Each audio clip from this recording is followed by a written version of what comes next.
Hello, and welcome back to the Lost Archives. My name's Owen, and we are playing Disco Elysium. Now, last we left off, we did a bit of an exploration of the apartment buildings just up here to the north.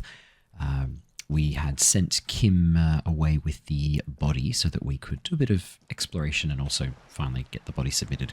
We've had a bit of a talk to Joyce. We've done a bit of an exploration of this area here.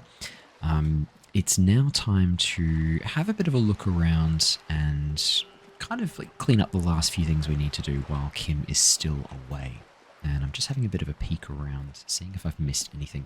Could be a good idea to check the bookshop. We've still got plenty of money, $53. We only need $20 to pay for the room tonight. So I'm wondering if we see if there's any other books we'd like to take a bit of a peek at. Shelves filled to the brim with crime novels featuring the supposedly stalwart Vespertine detective, Dick Mullen. Yeah, let's have a bit of a look through the display of books. Crime fiction is a disgrace. An asinine misrepresentation of the physical attributes of the arduous everyday work of actual police officers. These books greatly overstate the excitement of police work, glossing over how long it takes to actually follow up on leads and eliminate dead ends. Fair. What's more, they completely ignore the psychological hardships of year after year coming into contact with people during the worst days of their lives. That's a really good point, actually. Not a single mention of all the stress this work creates upon the officer's family. Detective fiction just doesn't tell the truth at all. Now, would you like a list of all the books found on the shelf? This time? Yeah, sure thing. You see, Dick Mullen on the job. Get Me Mullen. The Stalwart Adventures of Richard P. Mullen. Dick Mullen and the Murder in the Orchard. The Sordid Affair of Dick Mullen. A killing is declared. Dick Mullen in the Murder House. The Final Case of Dick Mullen. An Obvious Lie. Dick Mullen in the Clock Tower. The Ordeals of Dick Mullen. Dauntless Dick. Dick Mullen's Funeral Pyre. The Murder of Dick Mullen. Wait, Dick Mullen dies? Oh no, turns out he faked it to solve a case. Any more? Yes, there's also The Dame Who Did It. Farewell, My Mullen. Faking death seems to be a common trope in the Mullen series. Noticing that. The Morbid Tales of Dick Mullen. A Dark Tide Turns. Tragedy Calls for Dick Mullen. Another one with fake death. And, of course, Dick Mullen, the Murderer. In order to catch a murderer, Dick Mullen must become the murderer. Wait a minute. Come on, this is not the way real police solve crimes. The real police are some 20 kilometers away, sitting in an armored motor carriage. Come on, Chester. Tell the story again. A bald man turns towards a lean man and pats him on the back. Again? Man, I tell that one at least once a month. It's not that interesting. The fuck it is. And these guys haven't heard it. You see, Chester here. Chester faked his own death once, is the last line there. Chester faked his own death once. Gosh, why? One civilian looks on, amazed. The bald man bellows a reply. A very fucking dangerous case, ain't that right, Chester? They almost got you that time. Yeah, sure came close. Alright, so I was tailing this guy called Francis the Shoe. The inside of the motor carriage is thick with cigarette smoke.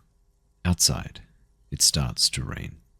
After all this, you still haven't found the answer to the one question that matters. Who is Dick Mullen? Let's give it a go. Who is Dick Mullen? Your quick eye notices a small caterpillar crawling across the spine of a book. The title reads, Dick Mullen and the Mistaken Identity. Whoa. What do we have here? Mistaken identity? A worn paperback from Dick Mullen's classic Hard-Boiled Phase. The premise seems to be that Dick Mullen is framed for the murder of his best friend and has just a few days to prove his innocence. Why does this speak to me? Could it be the motifs of unstable identities and shocking betrayals? I I mean, it's probably right. I'm a complicated guy full of contradictions. Or, nah, it's got to be something else. Yeah, that's probably right. I'm a complicated guy full of contradictions. Then this is the book for you. $7. Hang on. I won't buy that just yet. There was a book on the pail over here, wasn't there? Did we end up getting that? This bookstore is not strictly about crime, romance, and biographies of famous people. There's also a wide range of paranatural literature. $4.20 medicinal purposes of the pail. Yeah, let's get it. It's only $4.20. And maybe we can sell it to the pawn shop broker afterwards, get some money back. Indeed. Something about that book does seem to have spoken to you. Well, I hope it contains what you're looking for. Let's find out. Yeah, let's have a bit of a look. Medicinal purposes of the pail. Given that we've now just learned all about the pail, kind of makes sense that we'd want to have a bit of a read of this. Medicinal purposes of the pail. The cover of this heavy tome features a number of esoteric symbols. I tell you what, actually, let's head out. I don't think there's anything else we wanted to do in here. Let's leave the bookshop for the moment. Let's head back outside. We'll make our way to the Whirling in Rags. That way, the bookstore can safely close without us sort of like hanging around out the front. Perfect. We're not going to try and establish our authority over Titus. Oh, hang on. Before we read medicinal purposes of the pail, we need to find out about the different cryptids. See if there's anything else we've missed in here. Let's chat to this guy. A thin man is smoking below an exhaust hood, occasionally sipping from his mug. This must be the Whirling's cook. Because there was something about the Whirling Borscht. Do you remember back when we were in the, not Everart's office, but that front office for the union? We found that note that was talking about the Whirling Borscht. I'm pretty sure borscht is like a drink or a stew, if I'm remembering correctly. So I want to find out what the deal is with the Whirling Borscht. As you step in, he nods toward the table and says something in a completely foreign language. The only words you can make out are Garancy and Kubek. It must be his name. Oh no. Garancy. Garancy Kubek. Sounds representative. We were only one off. Hello, sir. We're not going to call him Garancy Kubek. Hello, sir. Got any time for questions? The man puts his cup down and replies something, his left hand drawing arcs in the air. Do you know what's behind that door? I'll point at the blue door. He looks up at you, then looks away quickly, shrugging and muttering something to himself. Okay. Shrugging is an international sign for, no, I don't know what's behind that door. I thought he looked away too quickly and I thought something was up. You've got some impressive pots there. He smiles and bangs his ladle against each of his pots in turn. It's almost like music, especially with the sounds of assorted dishes boiling and simmering on the stove. I don't think I need anything else. Stay masculine. Damn, I was hoping we might be able to find out some more about the special borscht, but doesn't look like it. Alright, let's find out about cryptids, then let's read about the medicinal purposes of the pail. Oh, hello, dear. I didn't notice you at first. Oh, Lena, you know I was looking for your husband. The water lock on the canal's broken, so your husband's probably just stuck on the other side of the coast. Oh, my. What happened to the water lock? Wouldn't you know it, it's blocked by a big butter billboard. Fell right into the water. Oh, sweetie. If it weren't for you, I'd be looking forward to another sleepless night. Thank you from the bottom of my heart. Really pleased we helped her out. Listen, sweetie, I hate to ask, but if your investigation happens to take you to the other side of the coast, please do keep an eye out for my husband. Yeah, definitely. And if you see him, let him know Lena is waiting for him here at the Whirling. He gets so tangled up in his work that he may not know the water lock's been repaired. And it's cold out there. Yeah, of course, Lena. If I see him, I'll let him know where you're here. When I get there. It's not an if for me. It's a when I get there. I'm definitely going to go and, check on the husband. Oh, you're such a dear. Thank you, sweetie. Now, Lena, Kim's gone. He had to take a body back to the morgue or something, so I'd really like to hear about more cryptids. Of course, dear. Is there a particular cryptid that you're interested in learning about? What's the biggest cryptid? I thought we'd agreed on just one cryptid, sweetie. Just one or two more, Lena. Pretty please. Can't say no to that. Well, the biggest cryptid is the giant of Coconur. The giant lives in the most arid parts of the vast Coconur Desert in South Samara, casting a strange light across the barren wastes. What do you mean, strange light? Mirage or psychogenous luminance. She does not elaborate the nature of this luminance further. And, I mean, just how big is it? No one knows for sure. It is like an awful mountain appearing from below the horizon and expanding to cover almost a third of your field of vision. Is it dangerous? The towering luminosity of Coconur is a bad omen in local folklore. Some say it's a fata morgana, others, fate unimaginable. That's what makes it so peculiar. A species surviving at the very limits of scientific law. The giant of Coconur must be the largest animal the planet can support. There are limits, you see, to how large a metabolism an ecosystem can beget. Some say a gravity anomaly below the Coconur Desert might allow the creature to grow to these gargantuan sizes. So it's time for another Science with the Lost Archives. Amble away from the game for a second.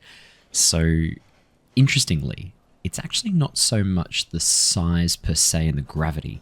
It's the volume to surface area rule. So, with the current oxygen levels that we have today, there's a limit to how big animals can get, because as the size of a creature increases, the volume increases much, much more than the surface area does. So things like insects, for example, that don't have lungs to bring in oxygen, they have to rely on the passive diffusion of oxygen through these little holes in their body that allow that movement of air. There's a limit to how big they can get at the moment because of that diffusion gradient and because of how much oxygen there is. The oxygen can't move through their tissues quickly enough. In the past, however, so we're talking like pre-dinosaur ages, there were dragonflies that were almost as big as helicopters because the oxygen content of the atmosphere was so much higher. So at the moment, there's a couple of things that are affecting the ability of animals to get so big. One of them is the oxygen content, simply because the oxygen is a bit lower than what it was quite a while ago in the distant past. And so the respiratory systems of animals, the vascular systems, aren't able to support an animal significantly larger. Just a cool fun fact. Great. This is great shit. You need more. Thanks, Inland Empire. Gravity anomaly. Digging it. Digging this parascientific stuff right here. What's the tiniest cryptid? It better be a water bear. I want to hear about tardigrades. Cryobacter catlensis. Cryobacter. Okay, so it's a bacterium. Catlensis, I'm not sure about though. Yes, a unicellular bacterium that was discovered in one of the northernmost points of Kotla on the Boreal Plateau by renowned geologist Caitlin Mijanou some 70 years ago. And what's so special about it? The fact that it can survive into cold? The bacterial colony Mijanou found had remained alive while frozen in ice for longer than anyone could reliably estimate. Certainly from before recorded history. Yeah, bacteria normally can survive for quite a long time if they're able to sort of dehydrate themselves. They can keep themselves alive for a very long time. Tardigrades can do that too. Tardigrades can just dehydrate themselves when it gets too hard for them to live, and then rehydrate themselves when the weather's better, when the climate's better. Viruses are normally the ones that really survive well, though. Mijanou disappeared shortly after injecting herself with the bacteria she had brought back to study. That was a bad idea. No doubt in hopes of prolonging her own life. Wait, she injected herself with it? Yes, the bacteria had survived in the ice since times immemorial. It is not hard to see where she could have gotten the idea. I know this is a stupid thing to say, but just because you inject something that has a trait into yourself doesn't mean you'll get that trait as well. obviously. But Harry's going to go, you mean there's an immortal geologist wandering the world? Yes, and she's quite mad, too. After she treated herself with the bacteria, she stopped aging, but also became increasingly eccentric and irascible, so that even her oldest friends were forced to pull away. It's funny. So, like, bacteria can share parts of their DNA with each other, or RNA, depending on the bacterial transcription that it's using. But bacteria can create these little balls of DNA that they can send to other bacteria called plasmids, and they can share DNA freely. Even bacteria that aren't from the same evolutionary line can share this information. Not with humans, though. Our genome is very, very different. Interestingly, though, and weirdly enough, if it had been a virus that she'd discovered, technically that could have altered her DNA to make her immortal, because the way viruses work is they actually inject their DNA into our genome and hijack our cells to produce that DNA. In fact, there's large portions of our DNA which we think are old viruses that injected themselves into our genome and then have just been basically passed on and passed on and passed on. They're no longer active, they're no longer producing themselves, but they're still encoded in our DNA. So this is cool. We can assume that she has been living somewhere in the wilderness for decades now, all alone except for the Cryobacter catlensis coursing through her bloodstream.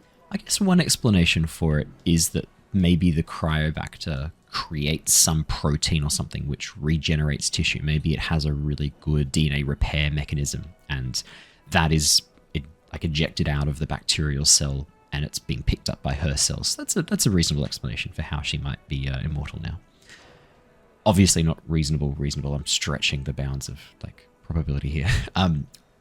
Lena, what's the most dangerous cryptid? The gnome of Jeroma. The gnome of Jeroma? That doesn't sound too bad. Oh, it is. None of its victims survived. Grieving relatives never even found their bodies because the gnome's venom dissolved organic tissue. What did this cryptid look like? It was reportedly a small creature with webbed fingers and a protruding forehead and an ungainly little thing. Quite scary to look at. A couple of campers found it when it was already dying. They heard an odd wailing in the woods and followed the sound. They were scared and wrapped it in tarpaulin to suffocate it. It's pretty brutal. It still took the gnome of Jeroma an entire day to die. Any photos of it, Lena? Alas, no. And the first scientist who got his hands on the creature's corpse put it in a jar of formaldehyde, thinking that would detoxify the gnome's venom. It's a pretty reasonable thing to do also, because it's going to slow down the decomposition and preserve the tissue. So that's actually, I mean, that's pretty reasonable of that scientist to have done. Instead, all the venom leaked out of the creature's teeth and into the surrounding liquid, dissolving the creature itself. A poetic end, perhaps, but a real loss for science.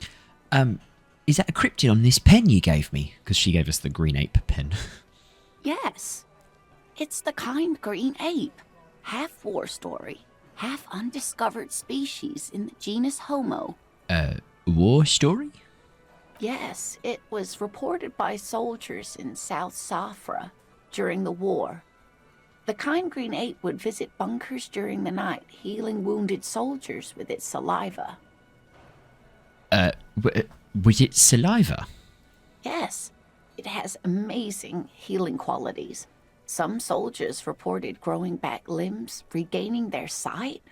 There was something about an undiscovered subspecies of man? Indeed, there is. It's our closest relative among the cryptids. Same taxonomic family, different genus. Genus. Genus? Genus. Genus is how I've always pronounced that, but whatever. Which is to say, the kind green ape is a species with which we share a common ancestor, and that evolved parallel to our own. Just like your partners. Oh no, we need to be careful with this. I think there's a name for that, Lena. That's racism. I didn't mean to imply that Saelites are in any way inferior to us. In some ways, they are superior. Every species has its advantages and disadvantages. No, Lena, you're missing the point. They're not different species. That's not how it works. The kind green ape, too, is in some ways superior to us. Such kindness as it is demonstrated is not common among humans. But Lena, the Sealites are human. They're just a different race of human. It's not the same. Granted, kindness may not be an evolutionary advantage. Okay, so Lena's a bit racist, unfortunately. Maybe we can give her the mug. Man, I just can't get enough of these cryptids. I'm glad you like them, but I'm not really one to tell you about all of them. You should ask my husband if you get the chance. He's the real expert. That's all for now, man. Okay, let's talk to Gart. Damn it, Lena. Can I help you? About my bill for tonight. Got the 20 real? Yeah, 20 real for tonight. Good. You got the room for the night, but remember, you'll need another 20 real tomorrow. Yeah, I got it. No worries, mate. Thank you. Okay. Is there anything else we want to do down here? I'm just going to double check if there's anyone else to talk to. Oh. That sugary black rum stain on the counter makes you teary-eyed with joy. It's almost touching how syrupy and sticky it is. How long have you been up already? Fuck off, electrochemistry. No, not now. Oh, excuse me. Do you have something better to do than lust for sweet syrupy rum and lemonade? With a twist of lemon? Maybe lime? Maybe who cares? Just rum? I do feel like a bit of rum and lime. No, stop it, electrochemistry. Yes, you do have something better to do. Stop drooling over that stupid rum stain and go before it's too late. Thank you, Volition. Yes, that's what we're going to do. Finished thought. Oh, Volition, you got my back. All right, let's head upstairs. Oh, we saw, what was her name? Miss Aranye. The door is closed. Give it a knock, see if she'll talk to us. There is no answer. You hear the shower being turned on. Somewhere inside. A tremendous loneliness comes over you. Everybody in the world is doing something without you. I'm so alone. The door is indifferent to your loneliness. The world does not care. Okay, no, we're being given a message, we'll leave. So Kim's not back. I wonder if we can break into Kim's room. Dang, okay. Well, we've got the room. Let's head on in. I'll just double check there's nothing else here. I guess we could try and stop the expression again. Have we leveled up electrochemistry? Probably not. I might level up endurance, just so that we've got an extra point of health for when we need it. Oh man, our perception's incredible. Oh, because we're getting +3 from Colder Mamadakwa. What else would be good to level up? Interfacing's pretty good, composure's pretty good, reaction speed could be a bit higher. Pretty happy with most of these. Logic. Do we use logic very much? Not really. Could level up drama, I guess. We're getting a -1 from one of our items. Get drama to level 5 when we switch over items. No, drama's not very trustworthy though. Drama wants us to lie all the time. Maybe not then.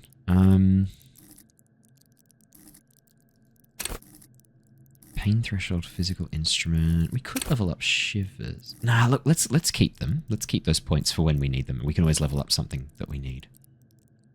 Let's just level up endurance. Get us that extra health. I do feel a bit healthier now. Now, were there any other things we wanted to interact with? There was the... Oh, yeah, the medicinal purposes of the Pale. Medicinal purposes of the Pale. The cover of this heavy tome features a number of esoteric symbols. And our case notes as well that we're currently holding. We'll look through that next. Flipping through the book, you find a number of sections on the general benefits of the Pale. A large pharmacopoeia makes up nearly half of the book. Pharmacopoeia is a great name. What's a pharmacopoeia? You come across the following explanation. While modern pharmacopoeia are continually updated by so-called experts based on the results of clinical trials, readers will find assembled here the timeless wisdom relied upon by generations of traditional Seolite medicine practitioners, Mesk mystics, and Ilmaran folk doctors. You got to watch those people using evidence-based practice. Hard to trust people who actually find results and prove things. Got to be careful. Finally, something to calm the angry spirits that have been plaguing you. Oh, Inland Empire. It seems to contain descriptions of the medicinal properties of various ingredients that may be gathered from the pail, as well as instructions for producing a variety of herbal remedies. Anything about restoring lost memories? There are a number of CO-like tonics that promise to improve your short-term memory, but nothing that speaks to your condition. Anything about curing an apocalyptic hangover? There's nothing in here that speaks to hangovers directly. However, while browsing through the various descriptions, you become convinced that you could assemble something from the ingredients listed here. Want to give it a shot?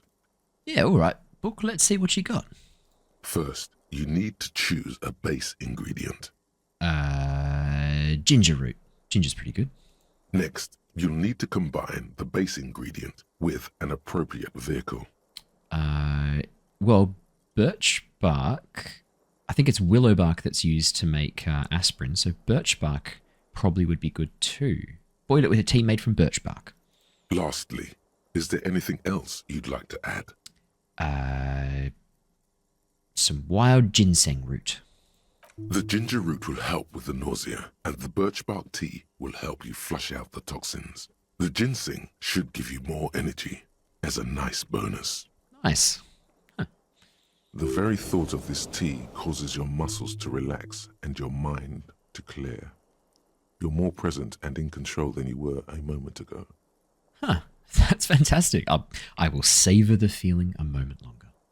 A tingle rushes down your spine and you feel your toes uncurl. If only it could always be like this.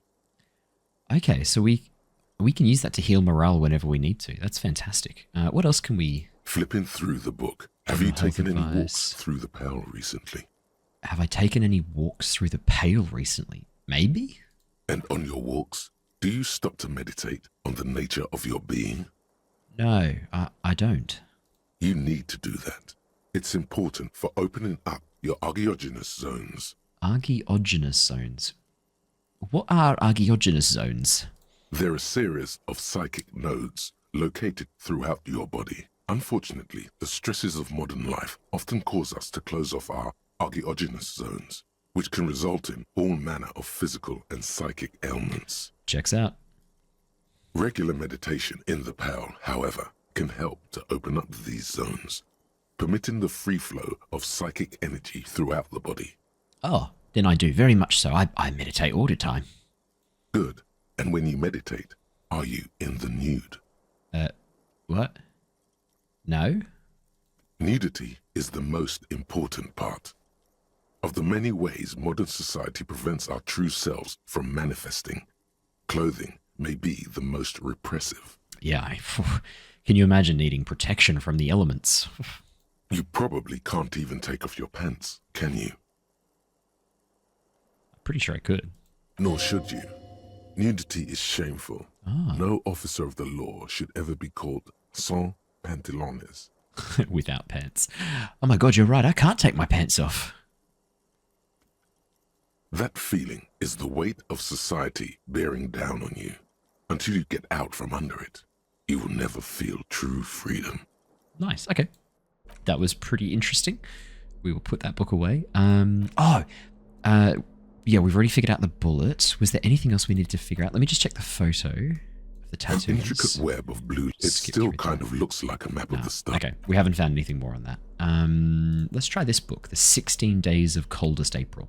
In your hands, you hold 16 Days of Coldest April by Yekaterina Dahl. The cover image shows a row of concrete apartments above which span a black and white rainbow. Feels heavy. Indeed, the book is unusually heavy in your hands, as though the cover were lined with lead. They would do that in Grad. Wait. They would line books with lead? How long is this book anyway?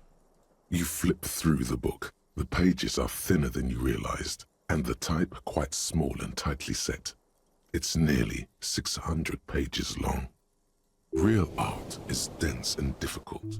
If it didn't feel like you had to wrestle a suicidal bear to get through it, you weren't really reading. Let's have a look at the back cover before we commit to anything else. The back cover is dominated by a black and white photograph of the author. What does she look like? She can't be much older than her mid-30s in this photograph, and yet, from this cover, the eyes of a sad old woman stare back at you. Let's start reading. In cold, detached prose, the author describes a scene from one of the Yugoslavia riots in the 20s. Youths overturned motor carriages and set trash cans ablaze, while heavily armored guardsmen dash in and disperse them in a flurry of baton blows.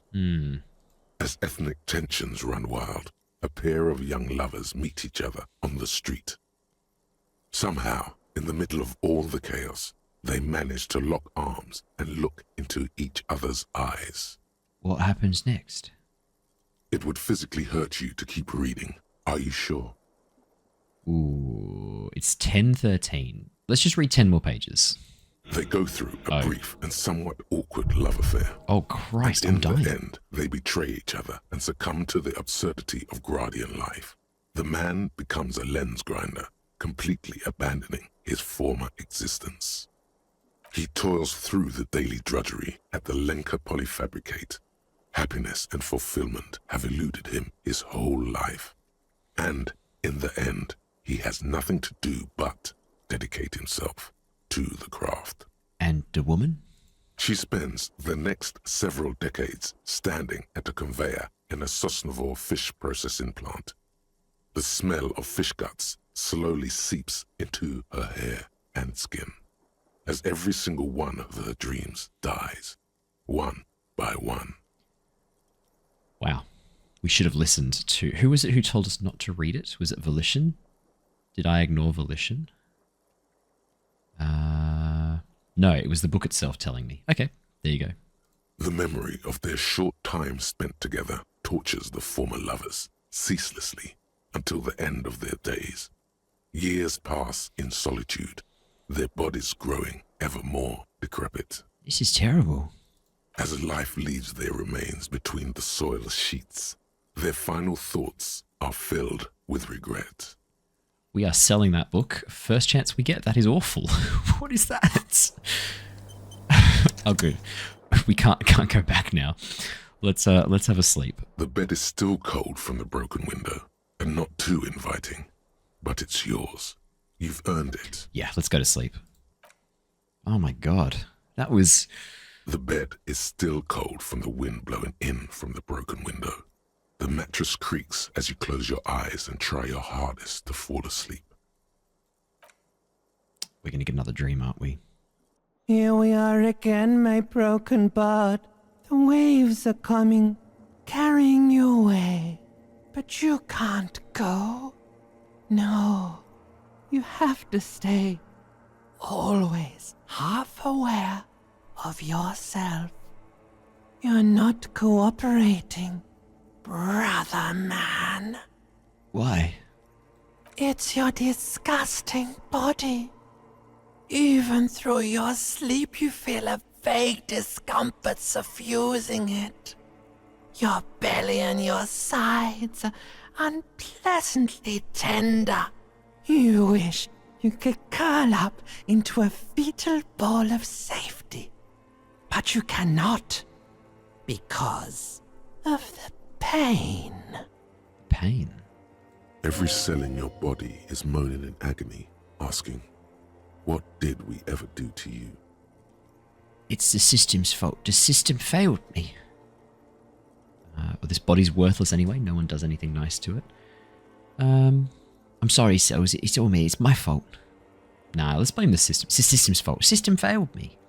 Yes, your body is a system, and it's failing you because you're failing it. I'm an artist, and liver damage is my art. These are my just desserts. I will endure this pain with dignity.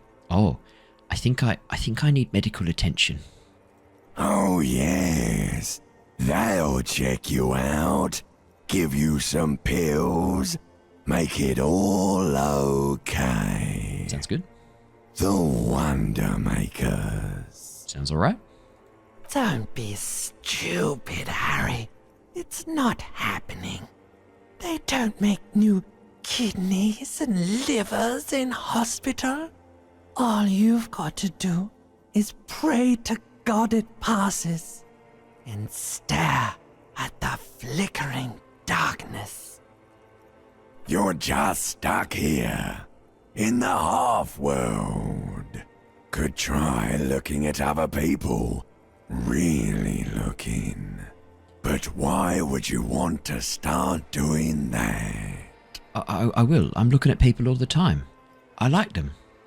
Sure you do. They're all so friendly, aren't they? Yeah, they're kind of a little bit friendly. Some of them are.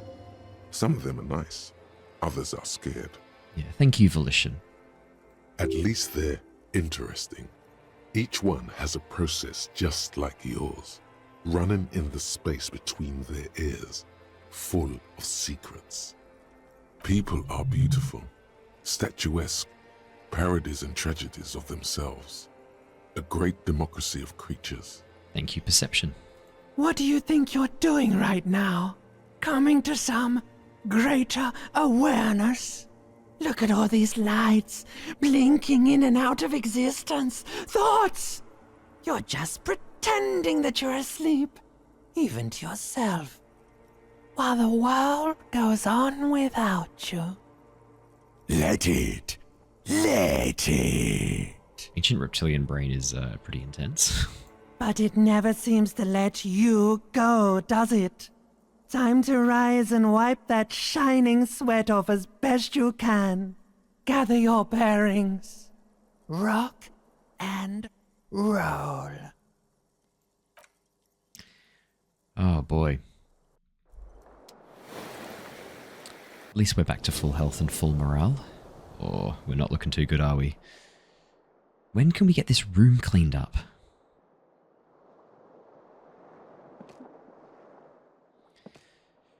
Okay. Let's have a quick peekaroo. Organize these a bit better. So the ones that I want to keep, I'll put on the top. Probably could sell the Lieutenant's handkerchief. We'll sell that, keep the gun. Probably could sell the photo of the happy couple. +1 electrochemistry, +1 savoir-faire. To be honest, our reaction speed's pretty good. Maybe if we're going to have pants on, maybe it's better to have the ones that are not taking away from... Yeah, maybe it's better to have that, just so that we're like even on the reaction speed. What are we at now for reaction speed? 3. And savoir-faire's down to 2. Oh, I don't know. Maybe we shouldn't be doing it that way. Oh, hello. The pockets of these new jeans are perfect for sticking your hand into. See, it was worth putting the jeans Makes in. you look cool, calm, and collected. As your hand enters the pocket, your fingers brush against something, soft, yet crinkly. Take the item out. Hey, it's a chewing gum wrapper. It reminds you of the fruity juice of apricots. You should inspect it closer if you have time. Something about the wrapper's texture is familiar. I actually quite like apricots. Well, let's just quickly put on all the clothes and see if we get any other little things that pop up. We can always switch back to what we want later. +1 logic. Any clothes we haven't put on yet, let's just chuck them on and see if we get any effects. No? Alright, and the only other one I had to put on... Did I miss anything? No. Okay, cool. Let's put our clothes back on that we really like then. So, +1 logic, +1 conceptualization. Oh! Ooh, that's looking nice. Thing is, though, I really do like the +1 esprit de corps. +1 shivers, that's really good. -1 savoir-faire. That takes us down to -2 savoir-faire. That's pretty bad. What's our savoir-faire at now? 1. Okay, I think I will keep these jeans on. Oh, but hang on, I like reaction speed. Yeah, reaction speed 4. Okay, we'll keep those jeans as is. Was there anything else we needed to switch over? Oh yeah, I don't want the electrochemistry gloves. So what did we pick up? We got apricot chewing gum. There it is again. The scent of apricots with a touch of cinnamon. Smells like the end of some distant summer. The surface of another planet, or some ancient temple. End of summer. The sun sets into the sea, but the water does not boil. Instead, it turns to liquid gold. For a moment, the world's store of precious metals seems to increase dramatically, and you are rich. There is a movement next to you, the shuffle of a small coat, warm like the evening. But when you turn toward it, there's nothing there. Where did it go? Why are you talking to a gum wrapper? Ancient temple. Yes, from the height of antiquity. A long, long time ago. Millennia ago. On an island of time you can never return to. Take a deep, deep breath. Bitter, citrus, sweet. It seems to grow stronger, like a glow, with every breath you take. Until a blossom of skin and flower petals erupts behind your closed eyes. Made of toffee, cream, and distance. You just had to take a dive. Your heart working overtime, trying to keep up with the panicked synapses firing all over your brain, moving liters of blood through you, panicking. Feels so familiar. I'll put the wrapper away. So we've picked up a thought. Apricot chewing scented one. -1 reaction speed. You found a trace of entity who's been stalking you across the plains. The Gloom Stalker, the conglomeration, the shadowy organization behind your downfall. Possibly connected to the dreaded X something. Granted, it is impossible to determine its true identity, but you can remember where you first smelled its treachery. Yes, use the Tutti Frutti gum wrapper. Reconstruct the day you first breathed in her untrustworthy atoms. It's a pretty intense thing to say.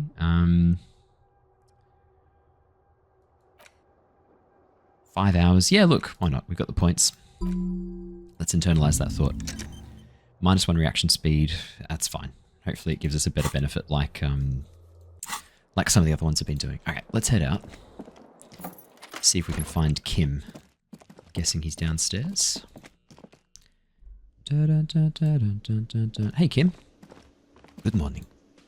Oh, I need to talk about the bullet. I found out what the pale is while you were gone. Wonderful. What is your takeaway? Wait, you're not surprised? I can't stop a grown man from learning about the fundamental geographic and anthropogenic features of our world, can I? No, probably not. Perhaps I should have tried, he thinks. I'm super cool with all of it. It seems unreal. Where are we, Lieutenant Kitsuragi? In Elysium, behind our eyes. Like all human beings, Detective. The world is what it is. I'm glad to see you're stable. Keep it that way. Don't know if I go that far. Now, was there anything else, or should we get to it? We could figure out... Give ourselves a +1 to logic to figure that out. It's a white check, we can retry it. If we bump up Inland Empire, we could convince Kim there's a sexy dark mystery. Let's give it a go. Why did the 41st send me? Are we getting any minuses to logic really quickly? No, we are not. Cool. I know I have something that can give me a +1 to logic. Let's chuck that on really quickly. It was one of our shirts, wasn't it? Oh. We actually don't want to be wearing the man from Hyemdel. Probably want to be wearing the white satin shirt. But let's wear this for the moment. Yes. Yeah, 58%. Let's go.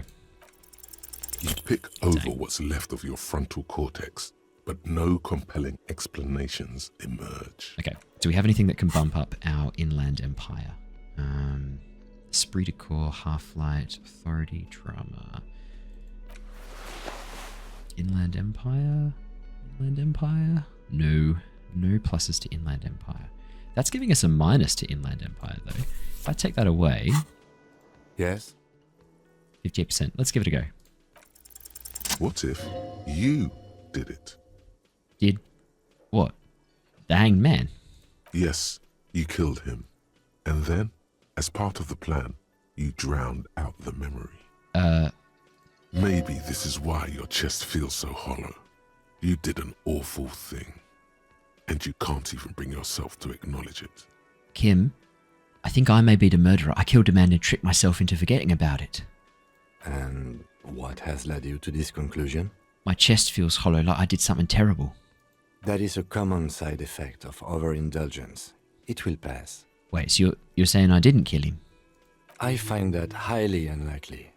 It's not unusual for detectives to feel complicit in a crime until the perpetrator is apprehended, especially when the investigation is dragging. Yep. So let's get back to it, shall we? Sounds good. All right, I'll just re-equip our ledger. We should actually look into that ledger a bit more, but for the moment, let's interact with the bullet again so we can talk to Kim about it. The bullet is still safely sealed away in a plastic bag bearing the RCM stamp. Kim, I think I know where this came from. Okay. And? The shot probably came from a Belle Margrave rifle. An antique. That makes sense.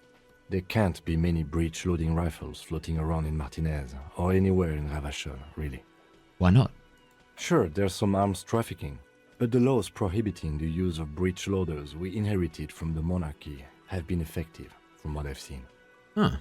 Some new RCM recruits get impatient with their muzzle loaders once they've trained with military-grade weapons, but they realize it's worth it in the end. Worth what? Yeah, makes you consider every shot. I like it. I do actually. I think it should be an effortful thing to load and fire a gun. There should be a lot of time involved in doing that. Imagine if everyone, cops, citizens, had access to firearms that could shoot multiple rounds without pausing to reload. After the first shot, the second, third, and so on come much easier. Yep. But back to the investigation. Have Wellam Jamrock bangers started crossing over to Martinez? Could the victim have been mixed up with some foreign guerrilla fighters? I mean, we know that these people are foreign mercenaries, so that's the most likely in my mind. Let's find out. Next step, finding the gun itself. Alright, I'll put the bullet away. Nice, that was really good. I think Kim's proud of us, I reckon. So we can talk to these people. Alright, hello. Oh, hang on, they're police. In an RCM patrol officer's uniform winces as she notices you. The horse-faced woman. What the fuck? I would really prefer not to talk to you right now. Oh. A patrol officer is the lowest rank in the RCM, below lieutenant and sergeant. Is everything all right? Why don't you want to talk to me?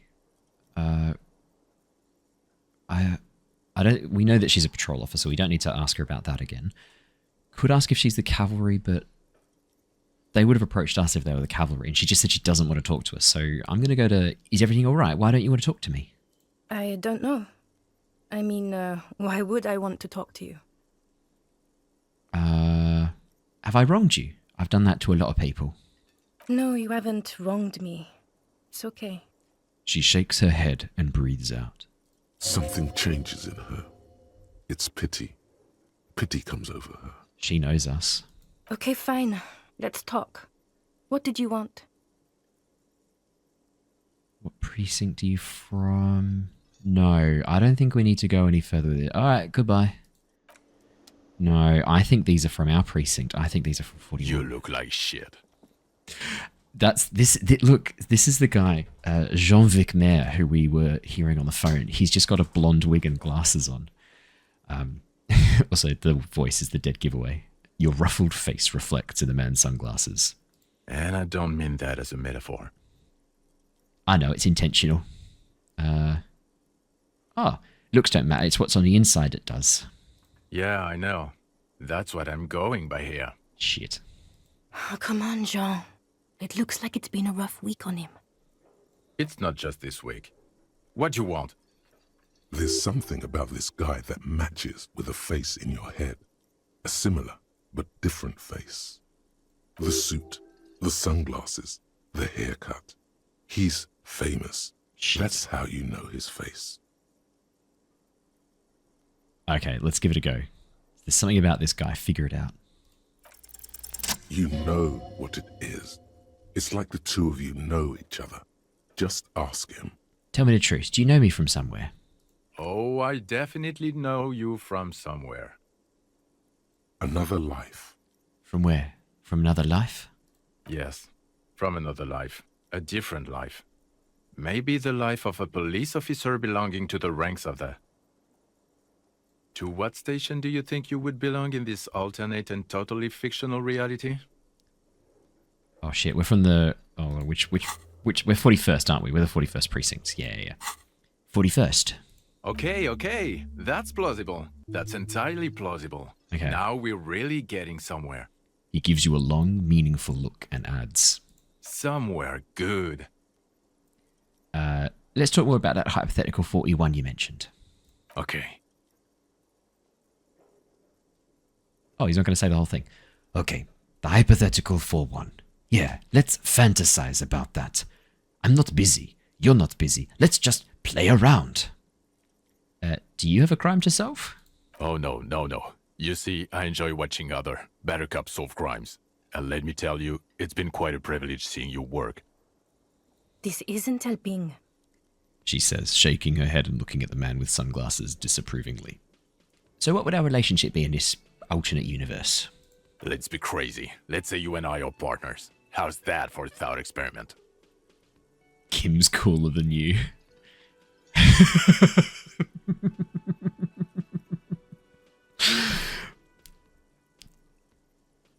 Kim's cooler than you. I'm sure he's fucking flattered. But Kim is not part of this thought experiment. In this one, we're partners. The lieutenant is silent. You seem like a bit of a drag. No offense, but I could do better. None taken, my friend. None taken. Let's be honest. There's been some purely fictional talk in our imaginary station in regards of who'd even be worthy of your partnership. Kim Kitsuragi. Just Kim is my partner from now until the end of time. And the conclusion is that a man with your caliber should form his own one-man policing unit. Anyone else would just slow you down. Who else is in our imaginary police station? You're not going to believe this, but... police officers. What? No. Yes, sir. Solving crimes, locking up bad guys, and get this, and not getting that drink on at 2 o'clock. Ooh, okay. Just some regular boring motherfuckers in suits and uniforms. Nothing spectacularly extravagant like you, the far-out son of Lung. Sorry, who's the far-out son of Lung? Oh, it's you eccentric genius. I mean, with your unorthodox approach to police work, it has to be you. Want to tell me more about him? Or her? Not even a little bit. It's an urban myth about an officer who is so far undercover he can't remember who he is. As I said, just an urban myth. You are not the son of Lang. I think I might be, though. He's trying to protect you from further rough handling, dished out by this sunglassed man. Thank you, Kim. Okay, yes, you get the joke. Leave it at that. I can't imagine it anymore. Neither can I, partner. Neither can I. His grey eyes suddenly flash above the glass frames. They feel sad. It's a mere second, but it feels like you saw something. A gram of compassion in that sadness. Kim, who is this guy? I'm not getting involved in this. Kim. It's not my style, he thinks, glancing at the man in sunglasses and the woman beside him. Oh boy, they're mad at him. No wonder. He just doesn't recognize them. Okay, so they're mad at me and Kim doesn't want to get involved. Are you famous or something? Not as famous as you, superstar. Fine. No, not entirely. Got some questions for you. I'm a cop. No. Alright, see ya. Watch out for yourself, loser. That voice, so very familiar. Did you hear it when calling to your station and reporting your badge missing? Wait, your voice. I recognize it. Oh, really? I wonder where. I lost my badge recently. When I called to report it missing, you were there. That's the where you remember me from? I have a bit of memory trouble. You don't say. Goodbye then. The voice thing was a coincidence. Run along, asshole. Okay, the man with the sunglasses and his hypothetical Station 41. Weird, right? Yeah, I guess it was kind of weird. There's something missing here. Something you can't put our finger on. You know what? Just ask him. I know it sounds crazy, and you'll probably get laughed at. But still. I was thinking the same thing. I should just ask him if we're from the same station. Yes, Just cross it off the list. It's probably not true, though. Again? I can't believe this shit. Look, I just have to ask, are we from the same police station? I'm going to say no. Just to see what you'll say to that. What'd you say? All right. Okay. Jean, he said okay. Give it a rest. Okay, I was clearly wrong. He is a firefighter, male nurse, animal control agent, something of that kind. Not a cop. Go on with your cop work. Don't let me stop you again. I shouldn't have spoken to him. That was a bad idea. Oh, hello. The tomatoes are so thinly sliced you can see through them. That's pretty cool. I can't do that. Bit of a spack when it comes to chopping tomatoes. I think that's mostly because my knives aren't sharp enough. Okay, so what's our plan for today? We need to solve the jam mystery. So let's start asking around some of these drivers. Oh, actually, before we do that, we also need to check across the canal. I believe it should be unblocked now. So maybe let's check the canal first. Sewer grate, a gateway to the river of filth. Hey guys, is the water lock... Looks like it's repaired. Sign's gone. Let's close the water lock and let's A cross. couple of indicator lights are missing from this control panel. Loose wires dangle from the now vacant holes. In the middle is a lever. Beneath it, a small metal plaque. Let's pull the lever up. You grab the handle and pull the lever up. As soon as the metal connects against the contact pins, you hear a loud clunk. Then, the water lock starts moving. Easy. Easy done. Yeah, we still need to solve the jam mystery and get that information from Joyce. I do just want to have a bit of an explore along the coast though. There's 2 missing husbands we need to find.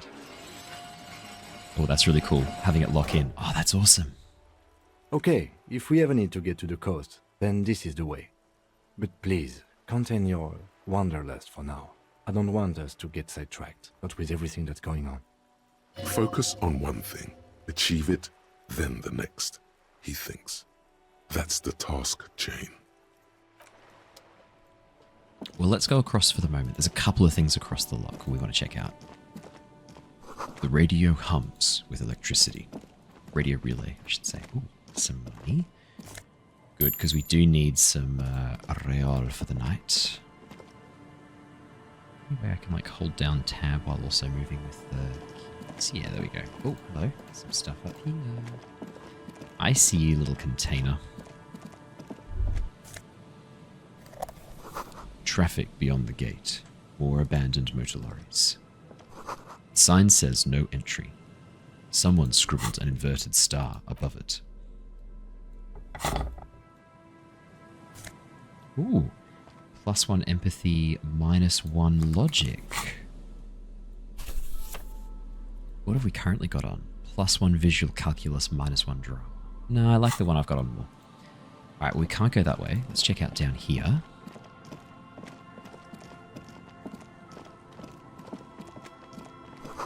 Breaker box to power the radio pylon above you. Maybe there's something inside. There was 90 cents. Ahead, decades-old concrete defenses. Children play on them now. Let's have a bit of a look down here. Oh, hang on, we need to follow the motor car too. Someone has broken down the fence and the barbed wire. My god, this map is huge. The swing is missing. No one's been here for a long time. Rust peels off the bent iron posts of the swing. The wind whistles through the skeleton of the small house behind you. There's desolation everywhere. What happened here? In this yard? The lieutenant looks at the small building. A flock of grey swallows takes off in the distance. He's assessing the situation. How long ago was it abandoned? Someone thought they could have a summer house in a bloc obscure, for cheap. It didn't work out. They abandoned it about a decade ago. Sorry, Kim, what's a bloc obscure? A black bloc. A part of the city left unrenovated after the war. Or one that has fallen to gang violence. Or has become inhospitable in some other way. So this part of the coast is a bloc obscure? Practically, it's not an official term in any way, but look around. No sewage, broken power lines, crime, drunks. Life is tough in the blocks. It's no place to build a summer house. Maybe they left something useful behind?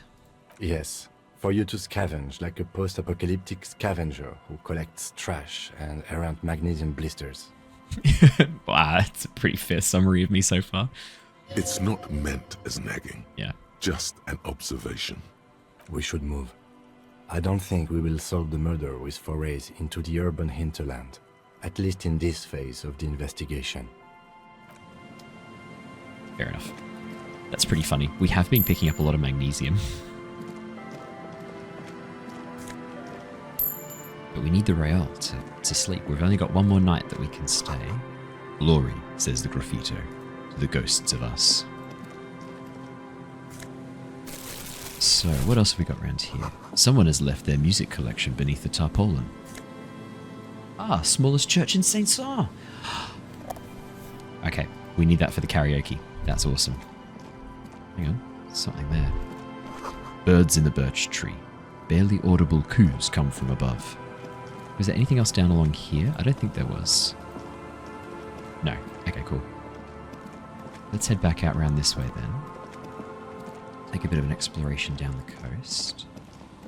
Can we not pick up these bottles? We've got the bag equipped, right? Yeah, we do. Okay, never mind.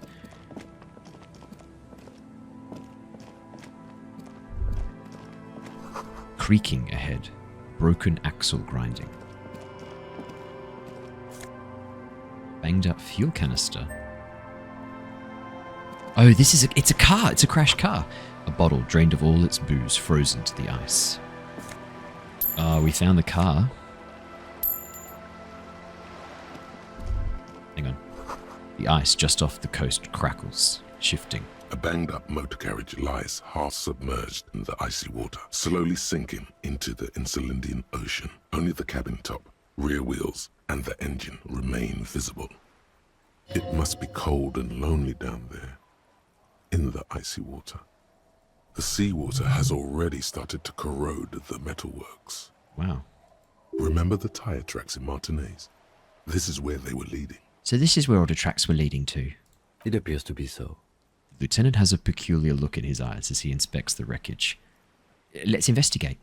I agree. We should definitely investigate. You get a sudden sinking feeling. Stomach acid comes up as you look at the motor carriage in the deep, dark, cold water. It's ours, isn't it? It is. Look, it's police colours and everything. And Kim's driving a Cupris Kenema. This is a Cupris 40. It's our car. Why the doom and gloom? It's just a sunken motor carriage. Some motor carriages are bound to end up in the sea. Run your hand over the cold metal. The motor carriage is properly stuck in the ice. Getting it out would require a team of specialists. A single day in the salty seawater would ruin most vehicles, but this one looks worn even in places the salt water hasn't touched it. So it already wasn't looked after when it ended up in the ice. What's the make of the MC? Can I see a logo? The logo is too deep in the murky water. You can't make it out, but you do see a monkfish float by. How long has it been here? The ice hasn't closed around the vehicle yet. My guess is it's been here since last Saturday or Sunday. The estimate is correct. The incident probably occurred on Sunday evening. What should we do? Let's wait for the low tide and see what's inside. How long will it take for the low tide to come in? I don't know. An hour or two, tops? Okay, sit on the swing and wait for the tide to recede. We don't have any other options.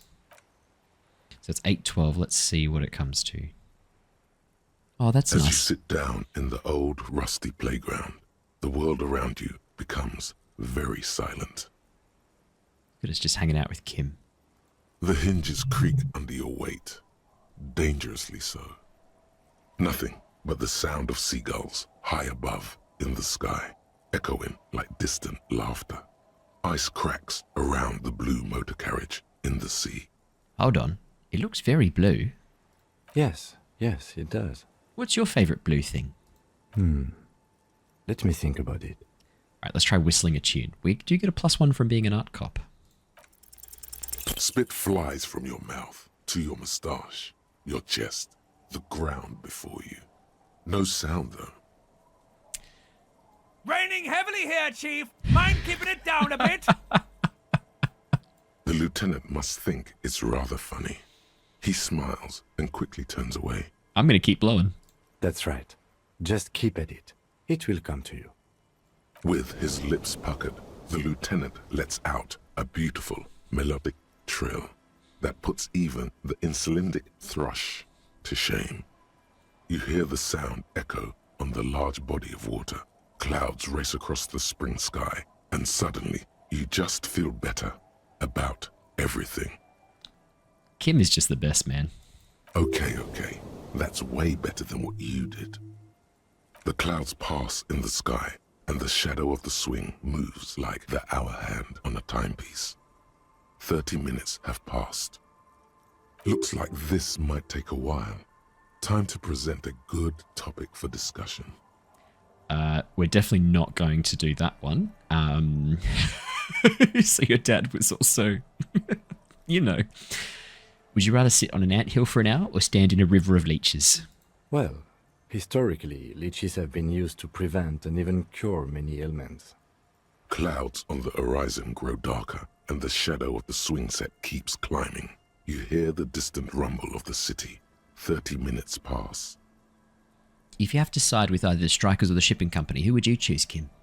Luckily, I am already a member of an independent organization, and therefore do not have to choose between a rock and a hard place. But if someone put a gun to your head... Your voice echoes on the water, strange and out of place in the environment. 30 more minutes pass. Can you make out the mark now? Detective, I've been able to make out the mark ever since we arrived. I find it odd that you haven't.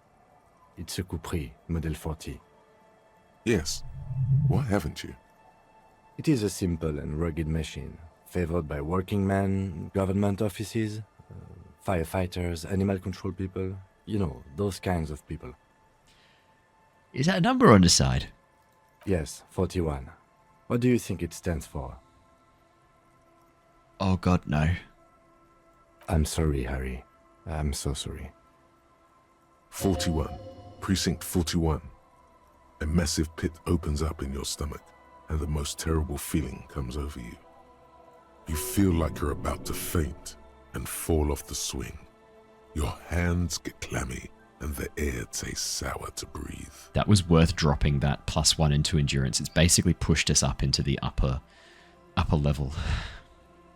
No. Just nope. Say no to this, Harry. No. No. Yes, your car is in the sea. Face it, so we can start dealing with this. No, I mean, seriously, it's just a coincidence. The lieutenant just shakes his head. Oh, Volition. Volition, don't let me down. No, it's a street racer.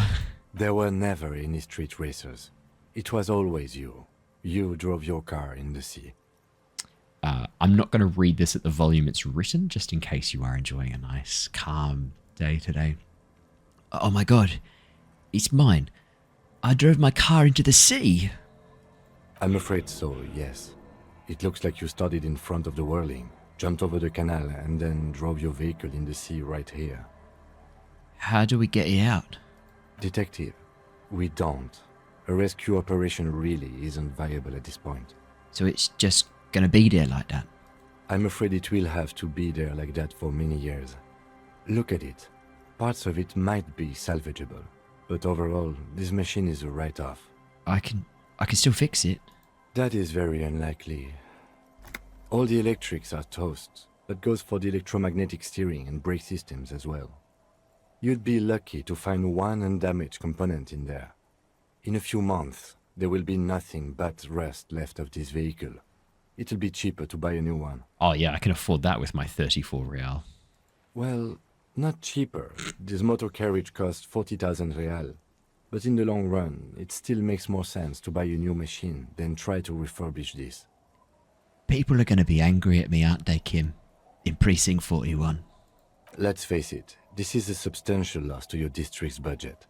I mean, my station only has 4 other vehicles in addition to my kinema. They're not going to take me back after this, are they?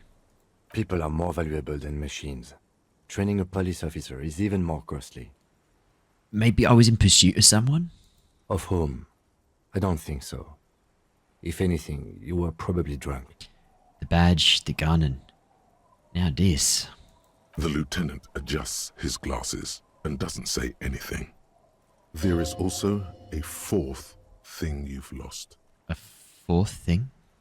More precious than the gun, the badge, and the motor carriage combined. Lost forever into the deepest of seas. Well, at least I can see what's in there now. Yikes. Yes, let's go take a look. Oh boy. Oh, our RCM commander's jacket and LTN TJFR Dubois. It's a badge. Lieutenant, I don't know what the 2 JFR is, but that's we found our badge. And we got an RCM. So is this, so we get +1 esprit de corps, +1 shivers. This is +1 esprit de corps, +1 visual calculus. Now, I like the patrol cloak. That's way better. Let's keep the patrol cloak. We also got fuel canister. Government issued red dyed fuel oil inside, looks like paint. Oh, we got paint! We found paint. Let's have a look at our, we can also interact with the tape. Let's have a look at our badge. A police badge on which you see the photo of a man. You. Some seaweed is stuck to the back. Kim, I found my badge.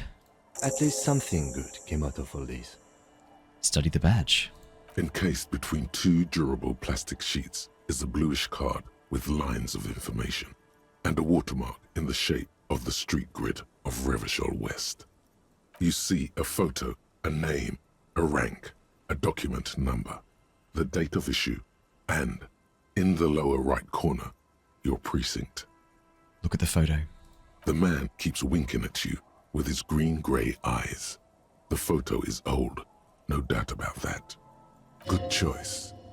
A newer photo would look different. How old's the photo? 8, maybe 10 years. The guy in the picture is rather good looking. He's got a nice haircut and is distinctly lacking in massive sideburns. And he's winking. Why? What do you think? His face is already contorted by the expression, although it looks less grotesque on him than it does on you now. So we've had the expression for a long time then. The badge in your hand shines as you rotate it, catching light. You see lines of information on it, and a shining watermark. Name, Harrier Dubois. Harrier? That's long for Harry. So you are Harry. Everard was half right. Probably not a lot of people know your full name. Whoever told him you're Harry Dubois didn't. What kind of a name is Harrier? It's a wartime name. Revolutionary. The kind mothers give their sons during troubled times. Like Undying or Boxer or Ironhide. Yep, fair enough. It's meant to keep you safe. Yeah. From bullets, hunger, shrapnel, kidnappings, and worse. Harrier Dubois it is then. Pleased to make your acquaintance, Harrier Dubois. He's not going to call you Harrier. He'll keep calling you officer when he's angry with you, and detective when he's not. That's good to know. Okay, whenever we see detective, Kim's happy. The badge in your hands shines as you rotate it, catching light. You see lines of information. Yeah, rank. So lieutenant, I don't know what the 2 JFR is. Lieutenant W. Freighter. What? Sorry, what is Lieutenant W. Freighter? The lieutenant is a rank above sergeant and below captain.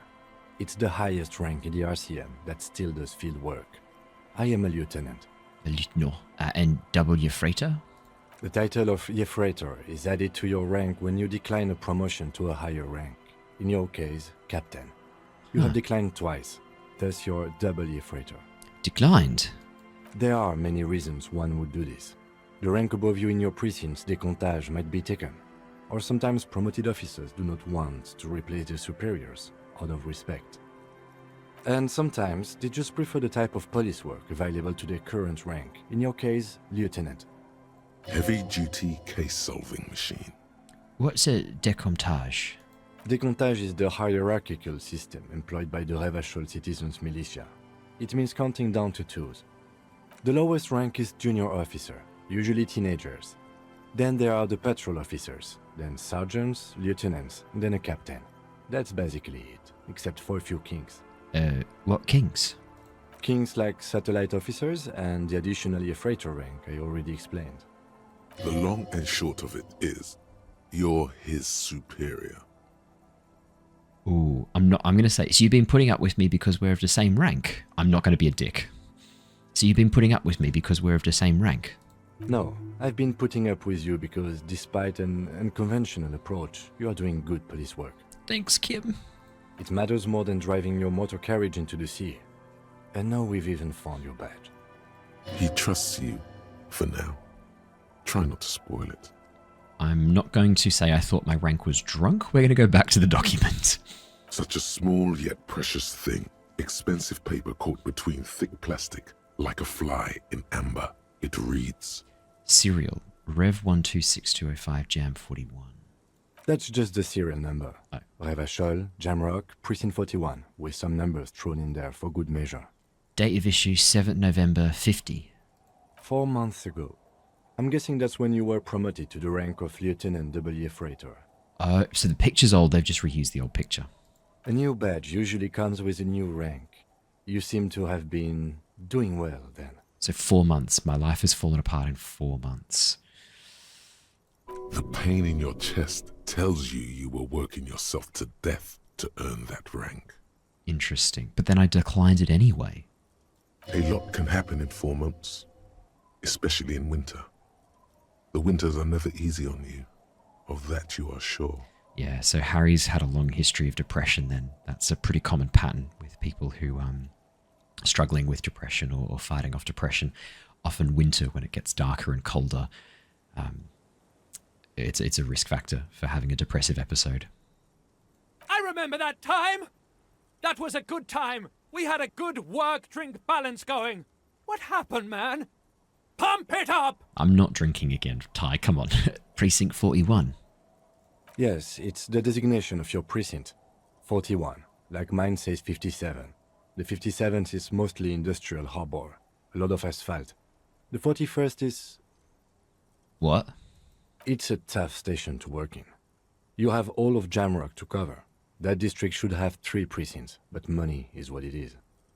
It's no wonder you are like you are, he thinks. Oh. But then again, it's a legendary district, and a hell of a station too. It must be an honor and a curse to work with people like Price, McCoy, Berdiaeva. And you? Is it an honor to work with you?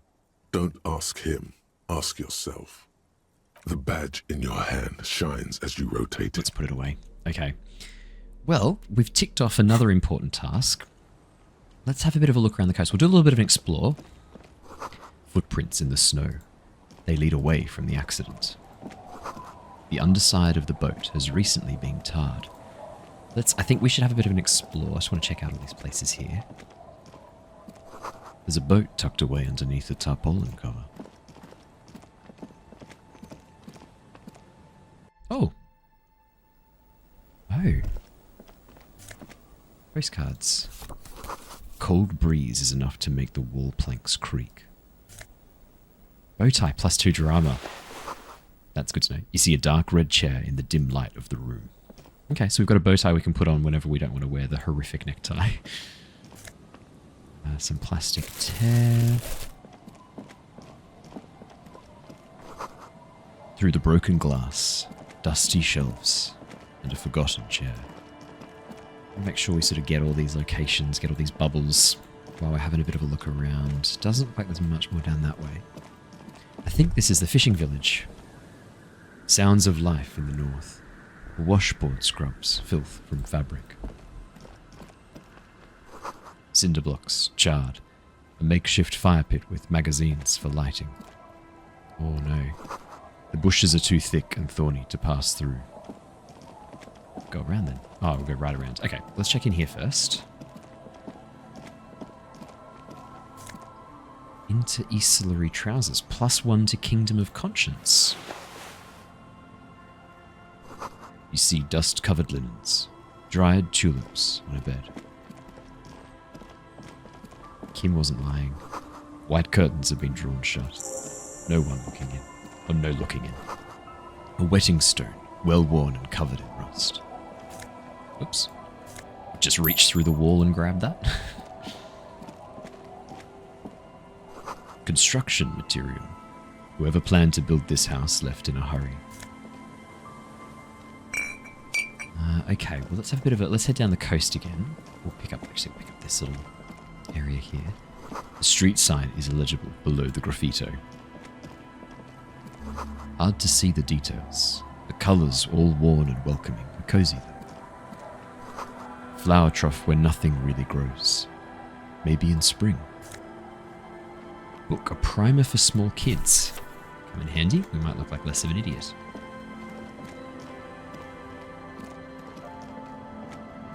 It's locked tight.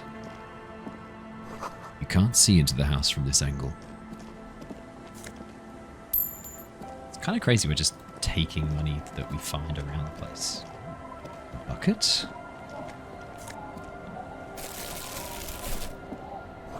What are these doing in the fish? Boots. Franco-Nigerian cavalry boots. Fair enough. The boat is floating freely in the water, unmoored. The planks creak beneath your weight. The ladder leads to a school of fish swimming in the kelp. Okay, let's talk to some of these people then. Let's talk to this lady. Hi, officer.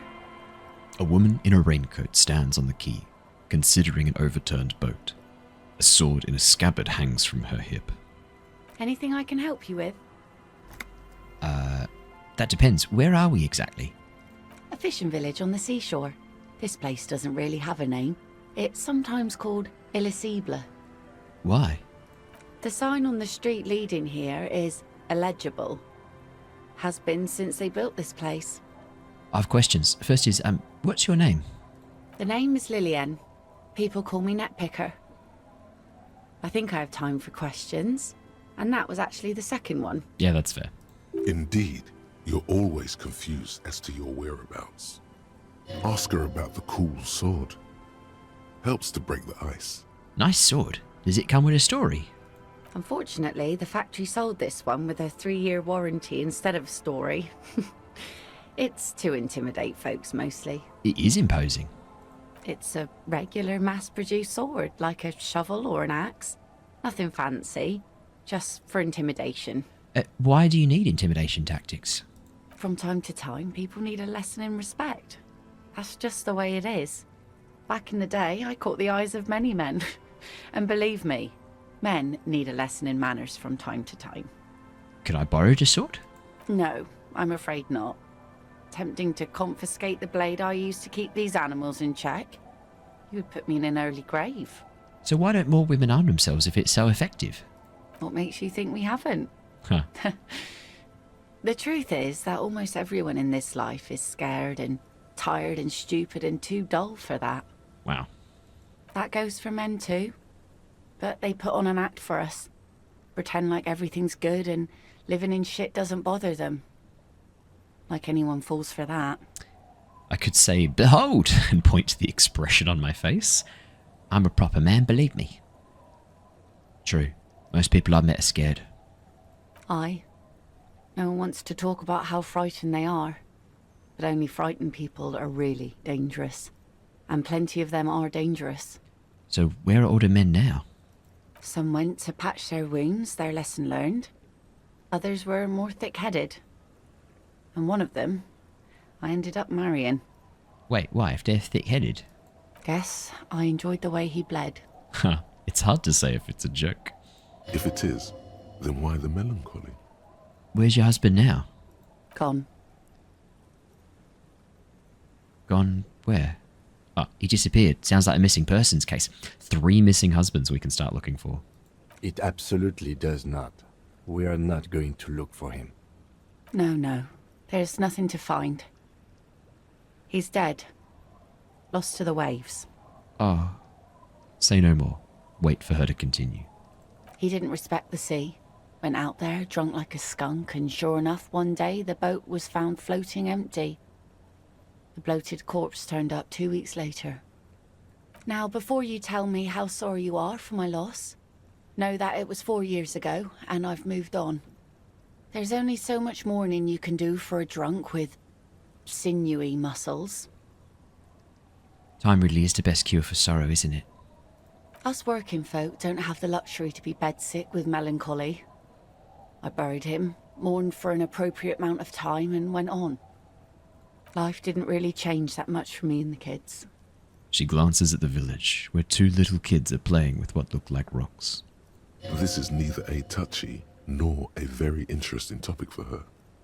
She looks like she's ready to go on a date with another, better, drunk. Ask her.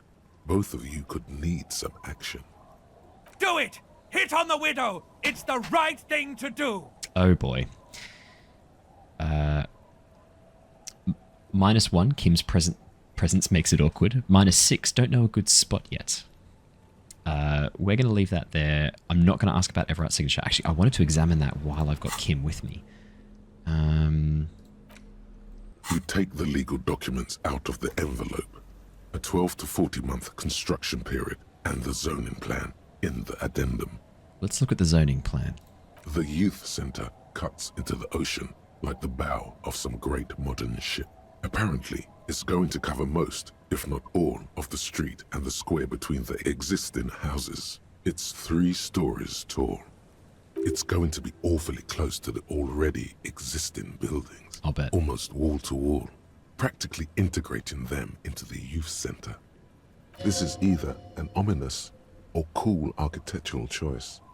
Hard to say. My money is on cool. Looks like a cubic pyrite. Kim, what do you think of this? I'm no property lawyer, but it looks fine. I like the print size. They're not selling or leasing anything. It's not a perfect solution, but... Okay. We've got some stuff that gives us better logic. Let's put it on. See if we can get some extra logic here. Which one is it that gives us extra logic? Yep. Any extra logic we can get? Yep. I think we're pretty good for logic. Great. Let's see if we can figure this out. Take the legal documents out of the envelope. A 12 to 40 month right, let's try to find a loophole. Period and the zoning plan. There is no loophole. The simple truth is the current residents are going to lose their street access, and for the next 12 to 40 months, their lives will be dominated by constant construction noise right next door. Wait, what are the ramifications of this? Once the construction starts, it'll probably take a few months, a year maybe, for even the most stubborn occupants to get tired of living like this. After that, they'll sell their property for cheap and move out. Look, Kim, these people are going to have to move away. Can we do something about it? I should have seen it. The lieutenant frowns as he reads over the document again. Everard probably has eyes on us, but we could try to get other people to sign this instead of those listed. Or you could forge their signatures yourself. By the time he finds out, we'll already be gone. Okay, we're definitely going to forge the signatures of the document. We just can't do it here because it's a -10, because they could be watching us. Okay, we're definitely going to be forging the signatures. Let's put... I like the visual calculus. -1 savoir-faire. Let's switch over to the... No, I like... It's annoying. Put on the white satin shirt. I like having conceptualization. And let's put our... That was the only things we changed, wasn't it? Yeah, that was it. Cool. Okay. What else do we pick up? Some more postcards. Okay. I guess in that case then... I think that's what we need to do here. Let's have a bit more of an explore. So we're not going to get them to actually sign it. We're gonna... Oh. Inside you hear the cozy sound of some kind of heater. Sputtering. Okay, let's talk to this lady, the washerwoman. The woman next to a bucket of clothes hums an odd melody. Her eyes are closed. Welcome to the fishing village. Please lean in closer. I have cataracts. I will lean forward. Oh, Welcome, police officer. We don't cause any trouble around here. And we don't want any trouble either.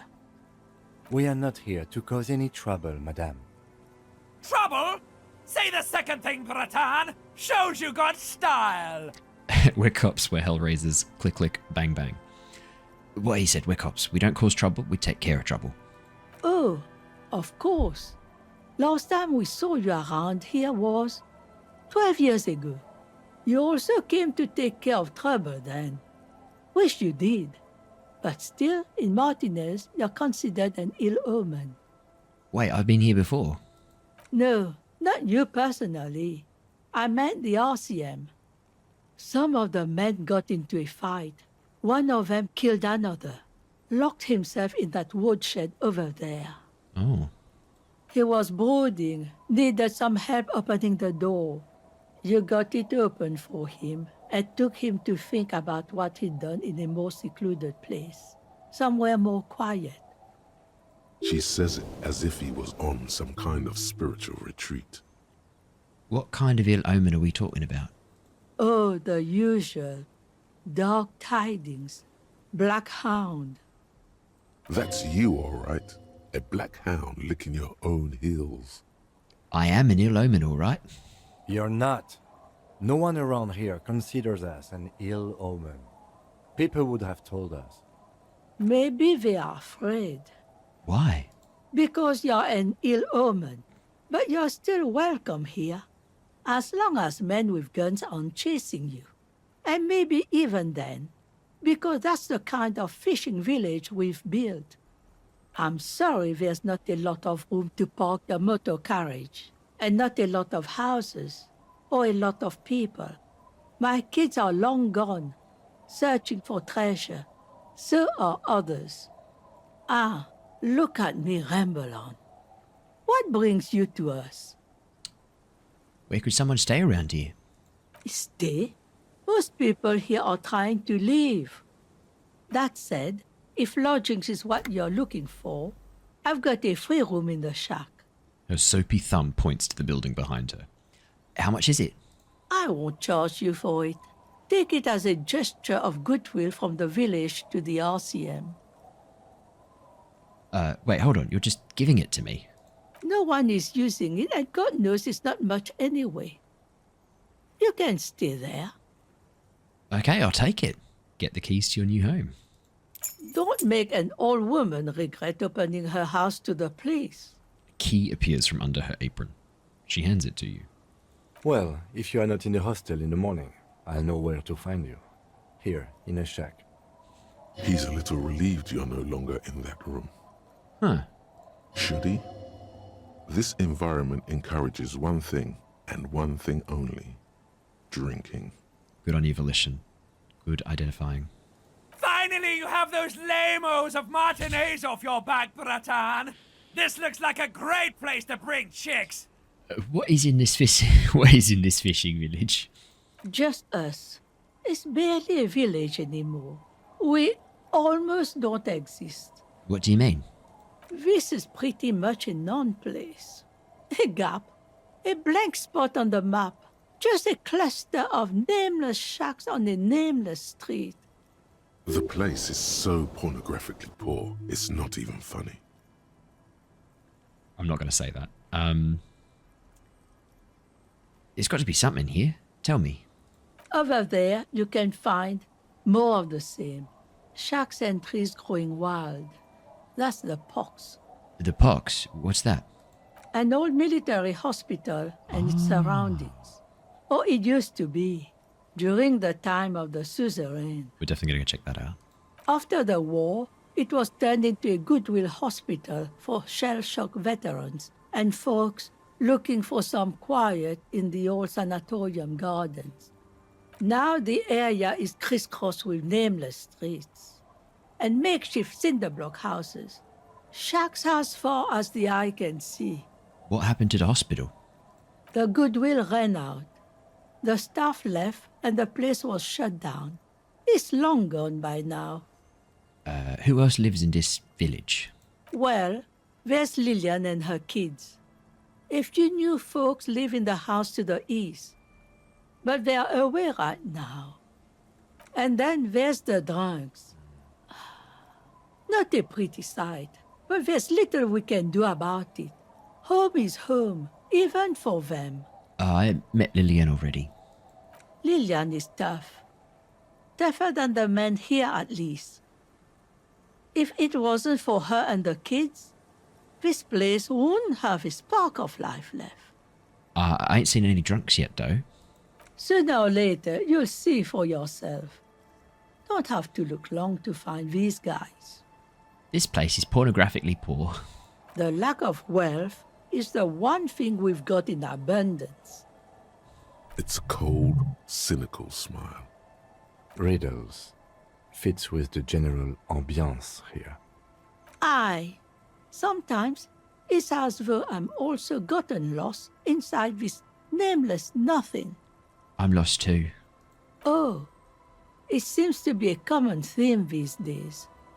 I think I'm in the process of finding myself again, though. Isn't that what people always think when they are lost? Something I can do for you to find your way, officer?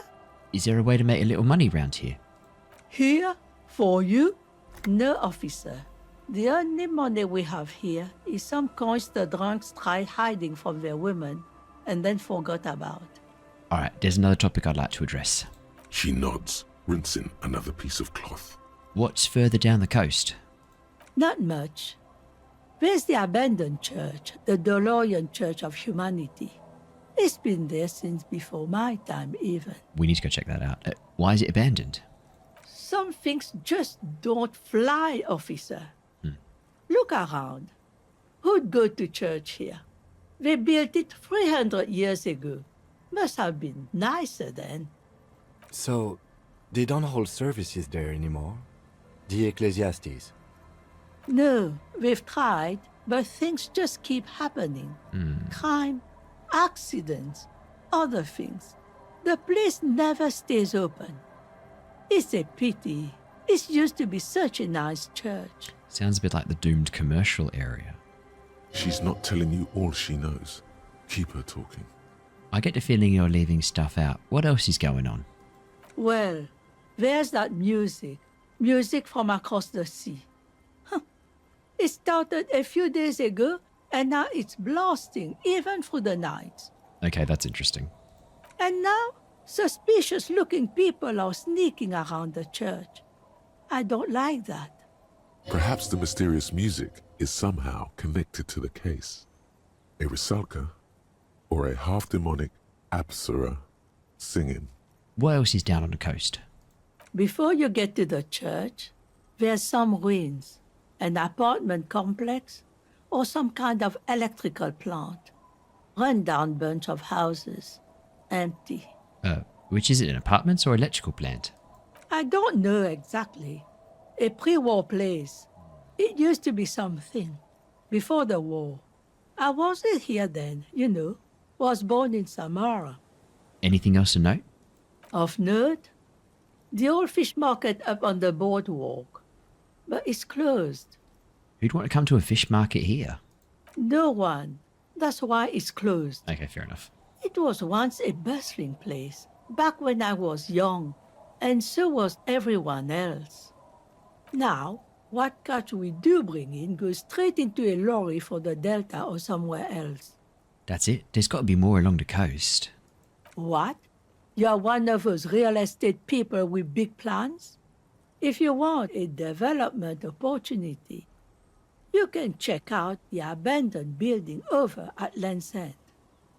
Used to be a supply depot, we think, sending goods and ammo across the bay.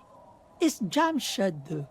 We tried to get in, see if there was anything to sell or scavenge, but it's impossible. Not for me, I'm a door-opening machine, as Everard puts it. And now you know everything there is to know about this coast. Tell me about yourself then. Who exactly are you here? Me? No one. Just an old washerwoman. Mother called me Isabel, if that's what you're asking. And my married name is Sadie. Now it's your turn, Mr. Lieutenant W. Freighter Harrier de Bois. Quite a handle you got there.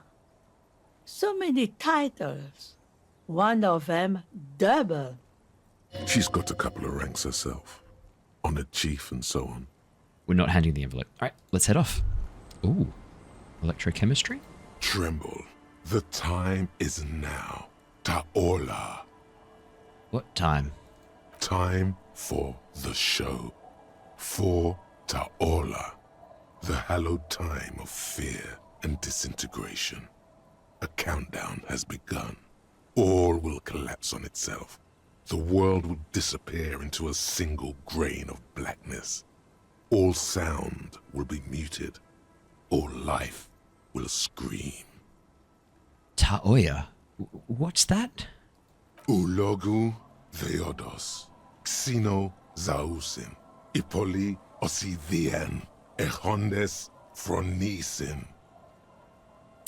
I think that's ancient Greek. Wait, when did this countdown begin? Monday morning. The moment you arrived in this reality are the first crack in the sheer face of God. From you it will spread.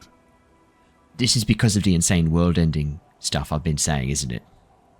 Yes, you spoke the words of the Palindropos and the houses of Pericarnassus. Items, people, even words will tumble. All will lose its meaning in the coming years. That is why you marked yourself. Am I sure it's not just a joke or some kind of, like, coping mechanism? It's totally also a coping mechanism. I'm a little afraid. So you should be. The world island crumbles at your feet, and in the far plain, Palindropos. Perhaps, just a thought, this has something to do with the hangover. Yeah, I'm going to opt out of this Palindropos, whatever it is. This was a mistake. But the thing is, right, after we've learned about the Pale and the fact that it's slowly growing to eat away at all of reality, I do think the world might end soon. Opt in? The face of the woman fractures. There will be herd killing. We all become vapor. Cop of the apocalypse.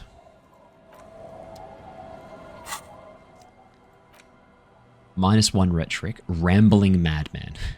You woke up in a hotel room and started rambling about the end of the world. It's not your normal everyday doom crying either. Something truly colossal is approaching. The gloaming, the culling, the bloodletting of unimaginable proportions.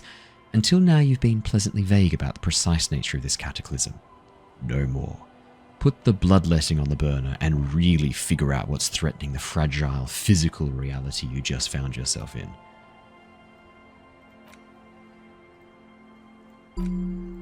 Yep. Let's become a cop of the apocalypse. We're going to be an art cop of the apocalypse. Kim's going to love this. So, while we're here, Kuno lied to you. Return and confront him. Didn't we know... Didn't we have a...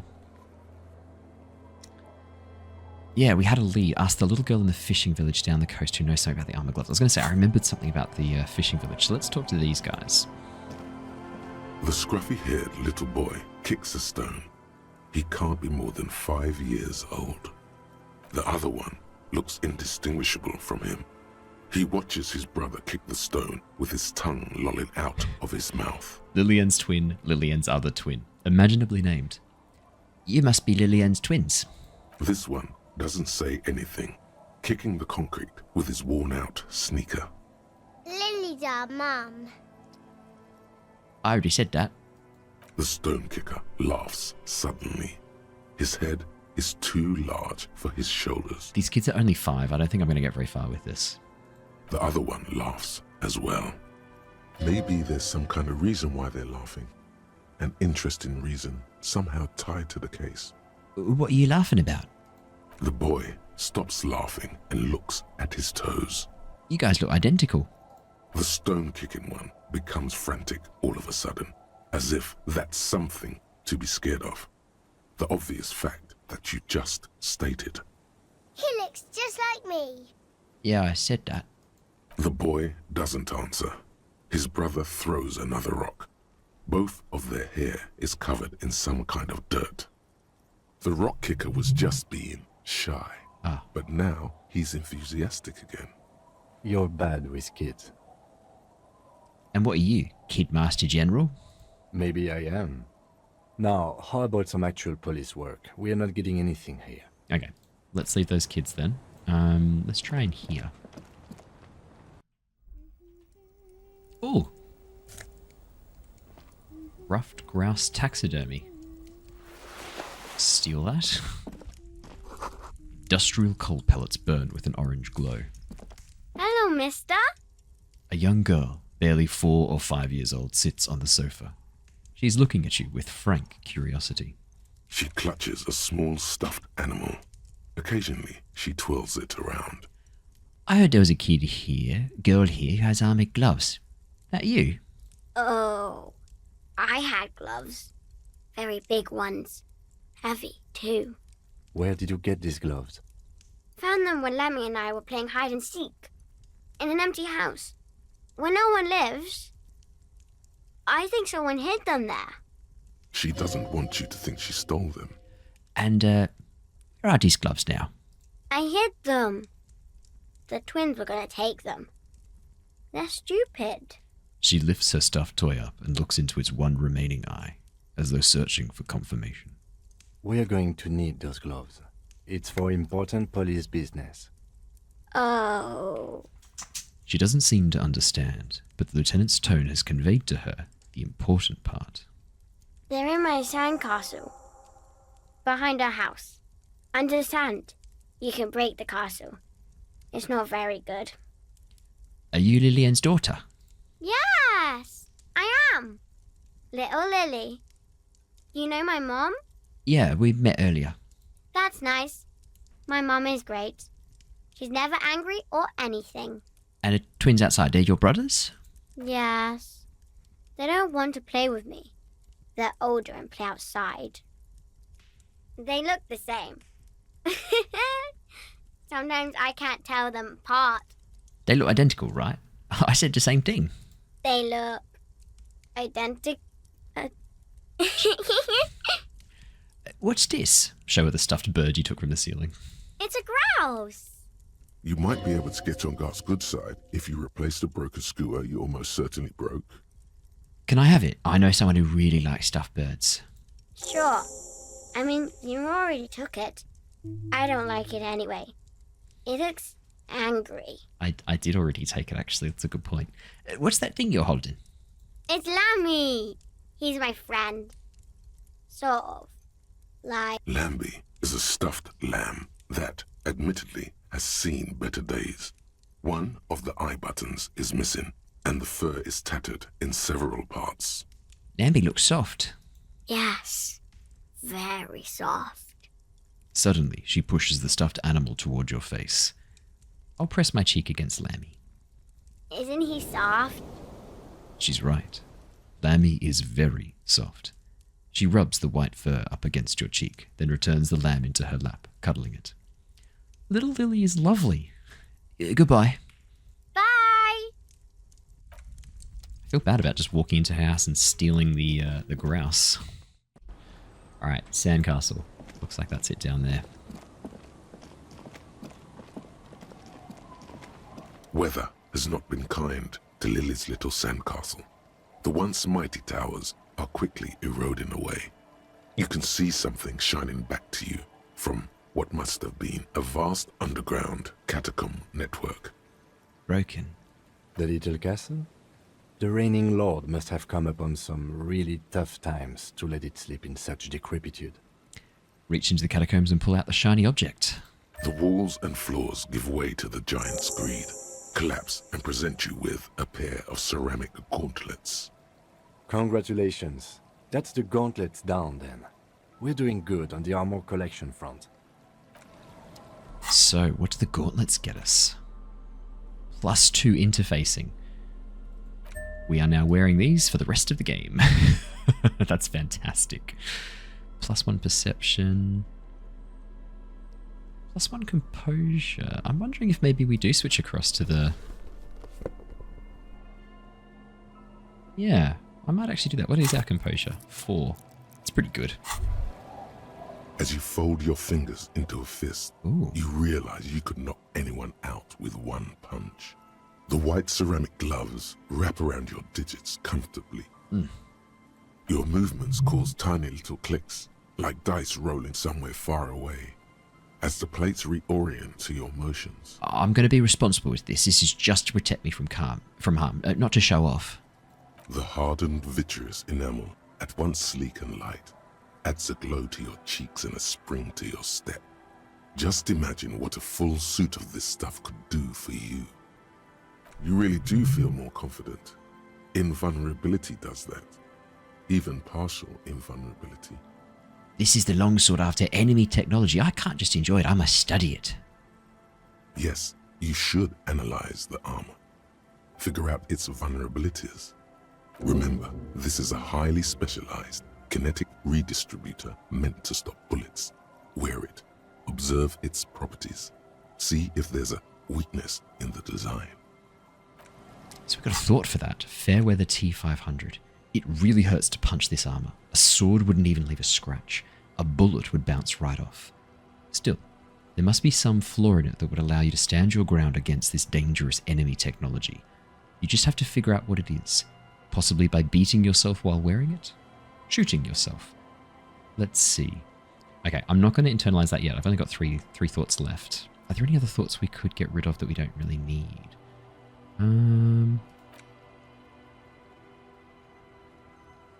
No, I like having all Motoric learning caps raised by 1. That's pretty handy. Ace's low gives me +2 empathy with Kim. Colder Mama Duck was giving us our +3 perception. I'll just wait and see if that's a good one. We'll hold off. We'll be patient. Get some stuff over here. Oh, hello. What are these? Rust-eaten letters read Mazut. Looking back at you from the rust-coloured water. You. The rear tyre of a motor carriage adorns these reeds. Ooh, secret box. I'm not really sure where I'm going. I'm just kind of like moving around. The water runs from the west. The source is upstream. Broken pipe. The beams are splintered. The bridge didn't collapse on its own. Artillery broke it. Okay, so what's around here? Oh, there's people up there. Do we get up there from here? Oh, yeah? Huh. Hello. And Mikhail noticed the windows, especially with how there are no windows on the south side. This was to deal with. A blonde man stands next to his son, pointing to the weather-worn ruins. He sees you approaching and smiles. You officers, come to investigate the historic subtext of West Martinez? I'm Tran Heilostam. You must be Kim Kituragi, right? I was just telling my son about this building. Not a lot of people realize the historic significance here. Very rich in hypertext. Hypertext. Nice to meet you. Hold on, hypertext? Yes, hypertext. Young carve and the collection of cultural hyperlinks. What was that about the windows before? Oh yes, so Mikhail. They had to deal with monitor glare, especially in the summer. They still had vector monitors back then. That was 49 years ago. So they didn't have windows on the south wall. You and Kim know each other? No, I can't say that we've met before, but I've heard of Kim, of course. Mikhail, say hi to the officers.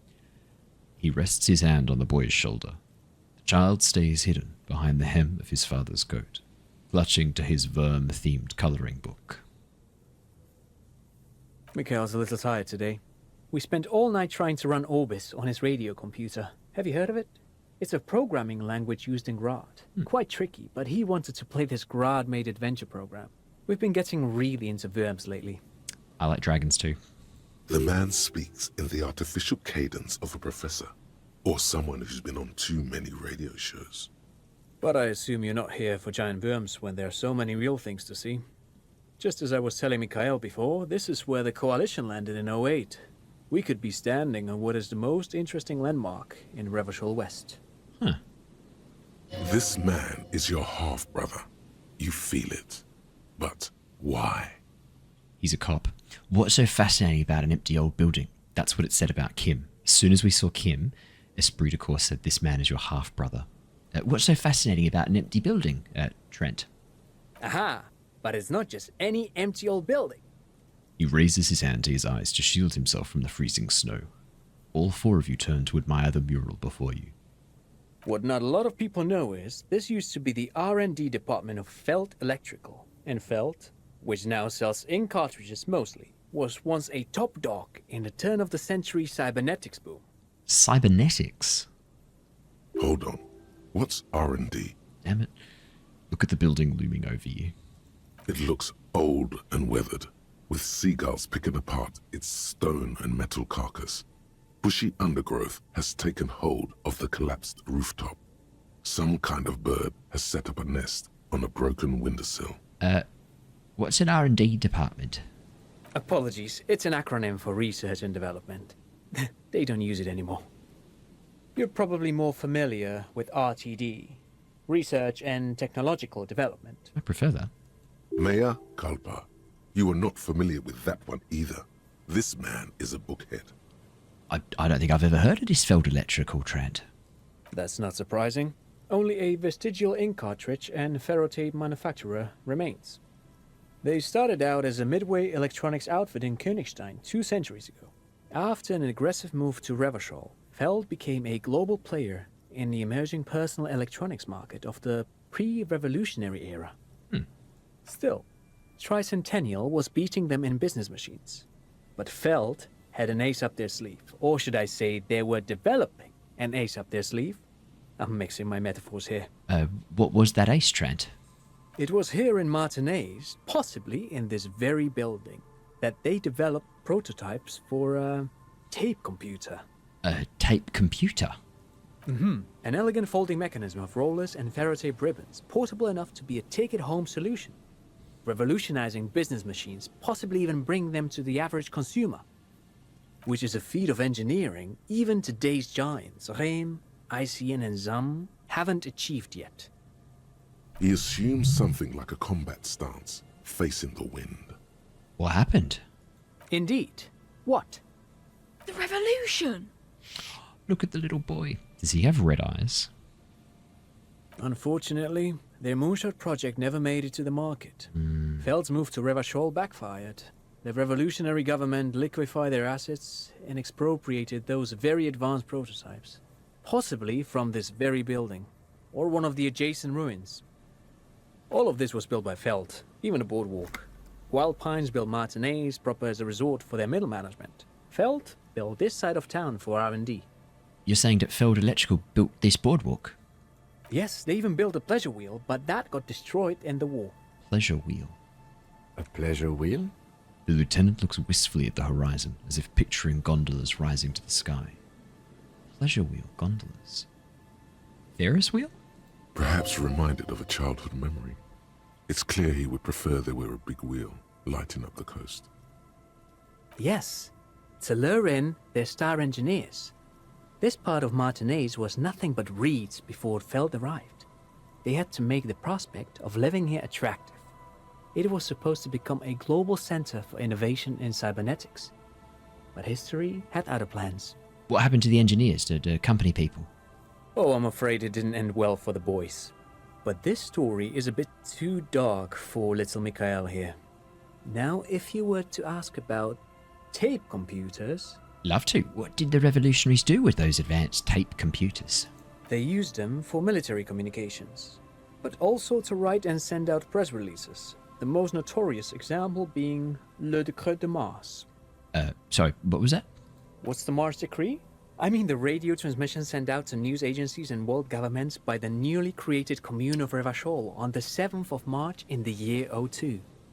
It's a beautiful piece of text, actually. A singer-songwriter I know, Charette, called it a love poem to Revachol on her political concept album, Bon Baiser dans ce Lind. You should read it. Every local library in Revachol stocks a copy of the decree. I will do so. I tried to get Mikhail to memorize it. Tried to.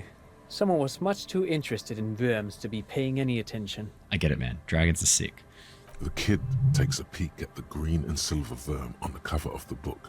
already forgetting about this part of the discussion. And Trent, how did these tape computers work? Did they work like radio computers? Actually, no one knows. No one even knows what a computer made entirely of tape would look like. But word has it, they were very elegant, exquisite, alien-looking turn-of-the-century hardware. Oh, man. 10 years ago, I did a little freelancing, I guess you could say. I was a special consultant for an exhibition at the Wompty Dompty Dom Center in Vredefort, Oranje. It raised the same questions, and we had lengthy discussions with Paul Omen, who was head curator at the time. This was before the twins Keith and Guy Juice joined the team, trying to... Wait, did he just say Wompty Dompty Dom Center? Yeah, I heard that too. I thought that was insane. He did it. He said Wompty Dompty Dom Center, like it's the most natural thing in the world. What the hell is a Wompty Dompty Dom Center? And who the hell are Keith and Guy Juiced? Okay. Trent, Wompty Dompty Dom Center, Paul Ackerman, Keith and Guy Juice. What are you talking about? The Wompty Dompty Dom Center for Contemporary Art. The exhibition itself drew on Lagerman's notion of memory, and so there were some parallels. That's why the head curator, Paul Ackerman, chose to... No, you're making this up. Kim, is he making this up? In fact, I'm not. The Wompty Dompty Dom Center is a place you can visit if you're ever in Vredefort and are ever in the market for an exhibition space / contemporary art research center. That's a thought. Does that go well with our art cop? It's Wednesday evening and something heinously exciting is underway. People have gathered beneath the billowing roof of an oddly shaped trophy building, sipping wine and exchanging opinions. 29-year-old Wunderkinds twins Guy and Keith Juiced are the stars of the show, with their bomber jackets and white sneakers, head curators of this art exhibition. It's the Wompty-Dom-de-Domiest event of the year, and all the cool kids are there. Oh, the cool kids have RSVP'd. Where are you if you're not there? 42 minutes. We're going to get a -1.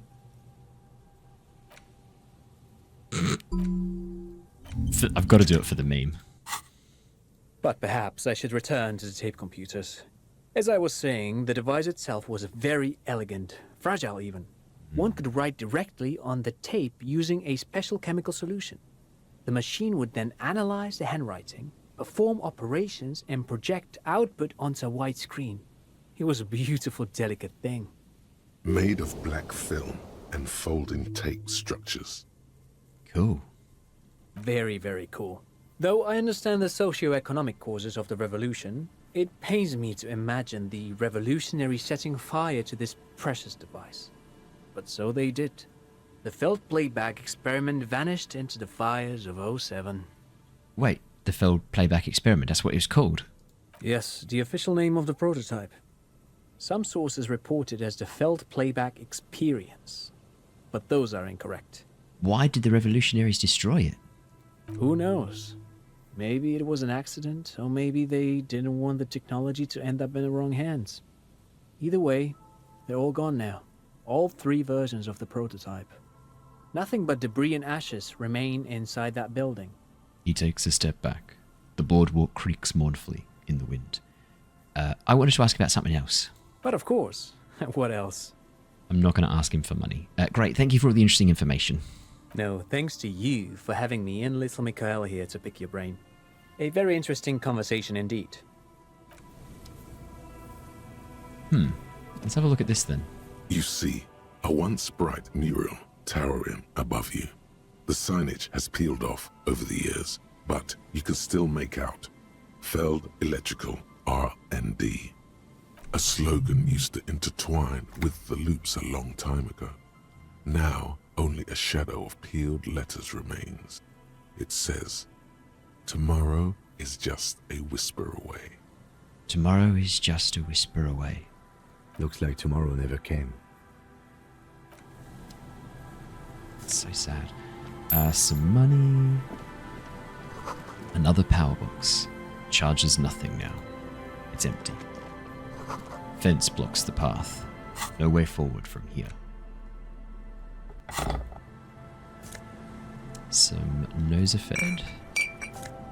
And some money. Loads of money. Oh my gosh. Oh, there's a ladder here. Okay. Well, let's keep exploring. Let's go around the outside of the building. Bars cover these long, dusty windows. We'll check out down there later. Let's explore along here first. Let's check out the boardwalk. Buzz. Hum. The electricity flows through the wires with audible power. Someone has left an unidentifiable article of clothing on this railing. It smells really bad. I'll take a closer look before I touch it. It's streaked with dried seagull shit and tangled with pieces of seaweed. A dangling arm suggests that there might be a jacket beneath the crust of filth. Please tell me you're not taking that with you. Why not? It's a guano-encrusted jacket, and you're already carrying around enough as it is. Filthy jacket. Only because Kim told me not to. Hang on a minute. Hang on. So we can't wear it, it's not clothing. As you hold it in your hands, it makes an uncomfortable crunching sound. Man, how did this jacket get so disgusting? It's a sordid, filthy tale, not for the weak. Are you sure you can stomach it? Some secrets are better left uncovered. Don't even try. Seriously. I'm going to think about it. It occurs to you that you're not even holding the jacket itself, but rather the thick crust of jetsam and seagull shit that ensconces it. It smells like a dead sea creature, tangled in grey strands of seaweed. It must have spent quite some time in the water before the tide deposited it ashore. Okay, but what's the crust made of? Somehow, it was carried or dragged to the boardwalk. If not by human hands, then perhaps the feral dogs that prowl the beaches at night. The faint impressions of many footprints are also present, though it's impossible to tell what kind or how many. Suffice to say, the jacket spent some time on the ground before someone draped it over the railing. What happened once someone put it on the railing? The crust is hard. This jacket spent at least a day baking in the sun. Who knows what happened to it then? I'm just going to pretend I didn't think about any of this. It's too late. You've already thought about it, and now your hands are covered in muck. Oh, ew. Flick your hands. Now you're just flicking that shit everywhere. This is a disaster. You'll never get the smell out. I should have listened to Volition. Why do I not? I need to keep listening to Volition. Every time I make a decision to not listen to Volition, I regret it. Some tear. I have to make sure we make a stop at the Fritte store. Ooh, +2 encyclopedia. Mega binoclars. Prescription lenses. Vagrants have recently painted the tarp red. Water drips from it. Coin-operated weighing machine. Hasn't been used for a decade. Oh, we can get into there. We probably don't need the... Don't need to keep the ledger equipped the whole time. We can probably keep this equipped for the moment. A makeshift roof. Vagrants have tried to make the boardwalk habitable. Tarp will keep out neither rain, nor snow, nor wind. Can we get around here? Yeah, we can. There doesn't seem to be anyone here, though. It's abandoned.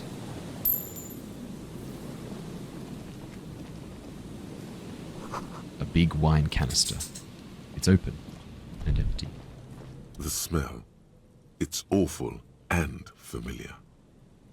Hold on, that is awful. It doesn't help. You can still smell it. Keep it in now. Don't overreact. Breathe. What is it? Don't you recognize it?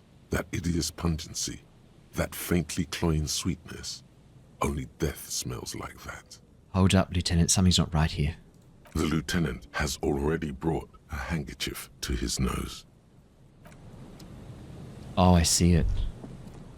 Careful there. These floorboards look rotten and weak. There's some tear, an empty cigarette package, and a crumpled kebab wrapper in the trash bin.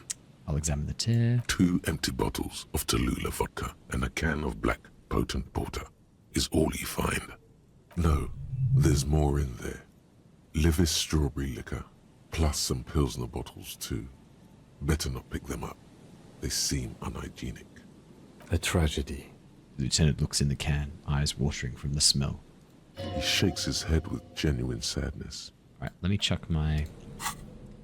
I know this is... Oh no, I've got the bag equipped. Okay, I thought I could get the tear. There's some tear. An empty I'll examine the cigarette cigarette package wrapper. and a crumb. Whoever tossed it here was a heavy smoker. The brand name reads Red Astra. And the kebab wrapper?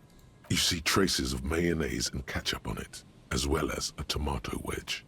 The wrapper reads Shish Kebab Revachol. It's no older than a day or two. No mold yet. It's hard to concentrate in the smell. The sea air brings some relief. A man lies on the boardwalk, his limbs bent and neck turned at an unnatural angle. Right next to him is an empty bottle of spirits. In his cramped hand, a chewing gum wrapper. The smell is not as bad as a 2-week-old corpse, but it's definitely heading there. Hold on. The lieutenant squats next to the corpse and examines his face. 2 bulging eyes stare back at him, void of any signs of life. Lividity is faintly pronounced. Whoever this is has been dead for 2 days. No longer. We need to investigate. Another dead body. This is your job. Steel yourself. I've got a terrible feeling this is going to be one of the husbands we're looking for. Calm now. Carefully. Just another day. Just another dead body. Breathe. Let's study the man's clothes. He's wearing mud-caked boots, beige trousers, and an old brown leather jacket with a bright blue lining. There are traces of kebab sauce on his chest. The leather jacket suits him well. It must be custom made. Oh no. A cool leather jacket with a bolt of blue? Oh no. This sounds terribly familiar. It is. It's the woman, the working class woman. This is her husband. Search his pockets. You find some sunflower seeds and a rain-soaked library card folded into 2. His jacket feels sodden and heavy under your hand. Good. We should take a look at that library card after this is done. Let's study the man. The man has fallen through a crack in the boardwalk and hit his head against the metal bench. Coagulated blood covers his black hair. One of his feet is still dangling through the hole. Let's examine his face. His expression is dull, like the sea behind him. Drops of water shining on his mustache. His eyes, empty and wide, look frightening in their frozen gaze. Height, 170 to 175 centimeters. Curly hair, stout build. Age, approximately 50 to 60 years. He was confused when he died. Confused and alone, most likely. Overcome with the awful surprise of it all. He was just about to head home. The first step back home proved to be his last. Let's study the surroundings. There's some dried blood on the metal bench, right where the corpse's head rests. The floorboards are rotten and slippery wet around the hole. An empty bottle lies nearby. A chewing gum wrapper is clutched in his fist. Let's examine his head. A dried chunk of blood covers the hair at the back of his head. An open wound. It's sticky and cold to your touch. This is where he came out of himself, drop by drop, when he was unconscious. It took 3, maybe 4 minutes. I don't see any other major wounds, do you? No, just this one at the back of his head. Seems like the head wound was fatal. It's exactly the shape of the bench. Let's step on the boards. They screech under your feet ominously. It's hard to say whether the dead man's weight was the cause of the boardwalk to break. It definitely looks fragile. You see waves churning below. Something cracks beneath your feet. He could have easily disappeared into the sea through that hole, and you would have never found him. What about the bottle? A .75-liter Tallulah vodka with its cap missing. There's hardly anything left inside. Tear all around us. He looks at the other bottles near the coin-operated viewer, then at your yellow plastic bag. I'd prefer if you didn't collect them this time. It's not proper. True. It feels disrespectful. I won't collect them. Examine the chewing gum wrapper. Rybowski spearmint chewing gum. Green leaves on the cover. The man's mouth is half agape from the terror of the fall. Look in. The blackness of death. Stench. You think you see white chewing gum too. Confirmed. Nearly the whole pack is there. Solidified on his lower rear teeth. He ate the whole pack, right? It's to cover the smell of alcohol before going home. The worst thing is, I've seen it before. Almost the same scenario. Even the chewing gum. It's always the same. In a ditch off a road below the 881, he thinks. A young father. Then he shakes his head to make the memory stop. All right, let's step back. The entire boardwalk creaks in the wind as you take a step back. Who is this man? Looks like one of the locals. He'd have to know this spot to come here. You don't just walk over here. But that's just a lazy assumption. What do you think? A dead working-class man with a bottle in his hand? Don't deceive yourself. You know who this is. We know who this is, Kim. It's the working-class woman's missing husband. Dead on the boardwalk. The woman you met at the book stand? Why do you think it's her husband? The leather jacket matches her description perfectly. The bright blue lining? Well, he's definitely someone's husband. What do you think happened here? Death by misadventure. He slipped and fell through the boardwalk. A truly unfortunate accident. If it wouldn't have been for that bench, he'd be alive. You think he was drunk? It's not related to the lynching. Do you think he was drunk? Oh, yes. What about alcohol poisoning and liver failure? Some symptoms of acute alcohol poisoning could have definitely played a role here.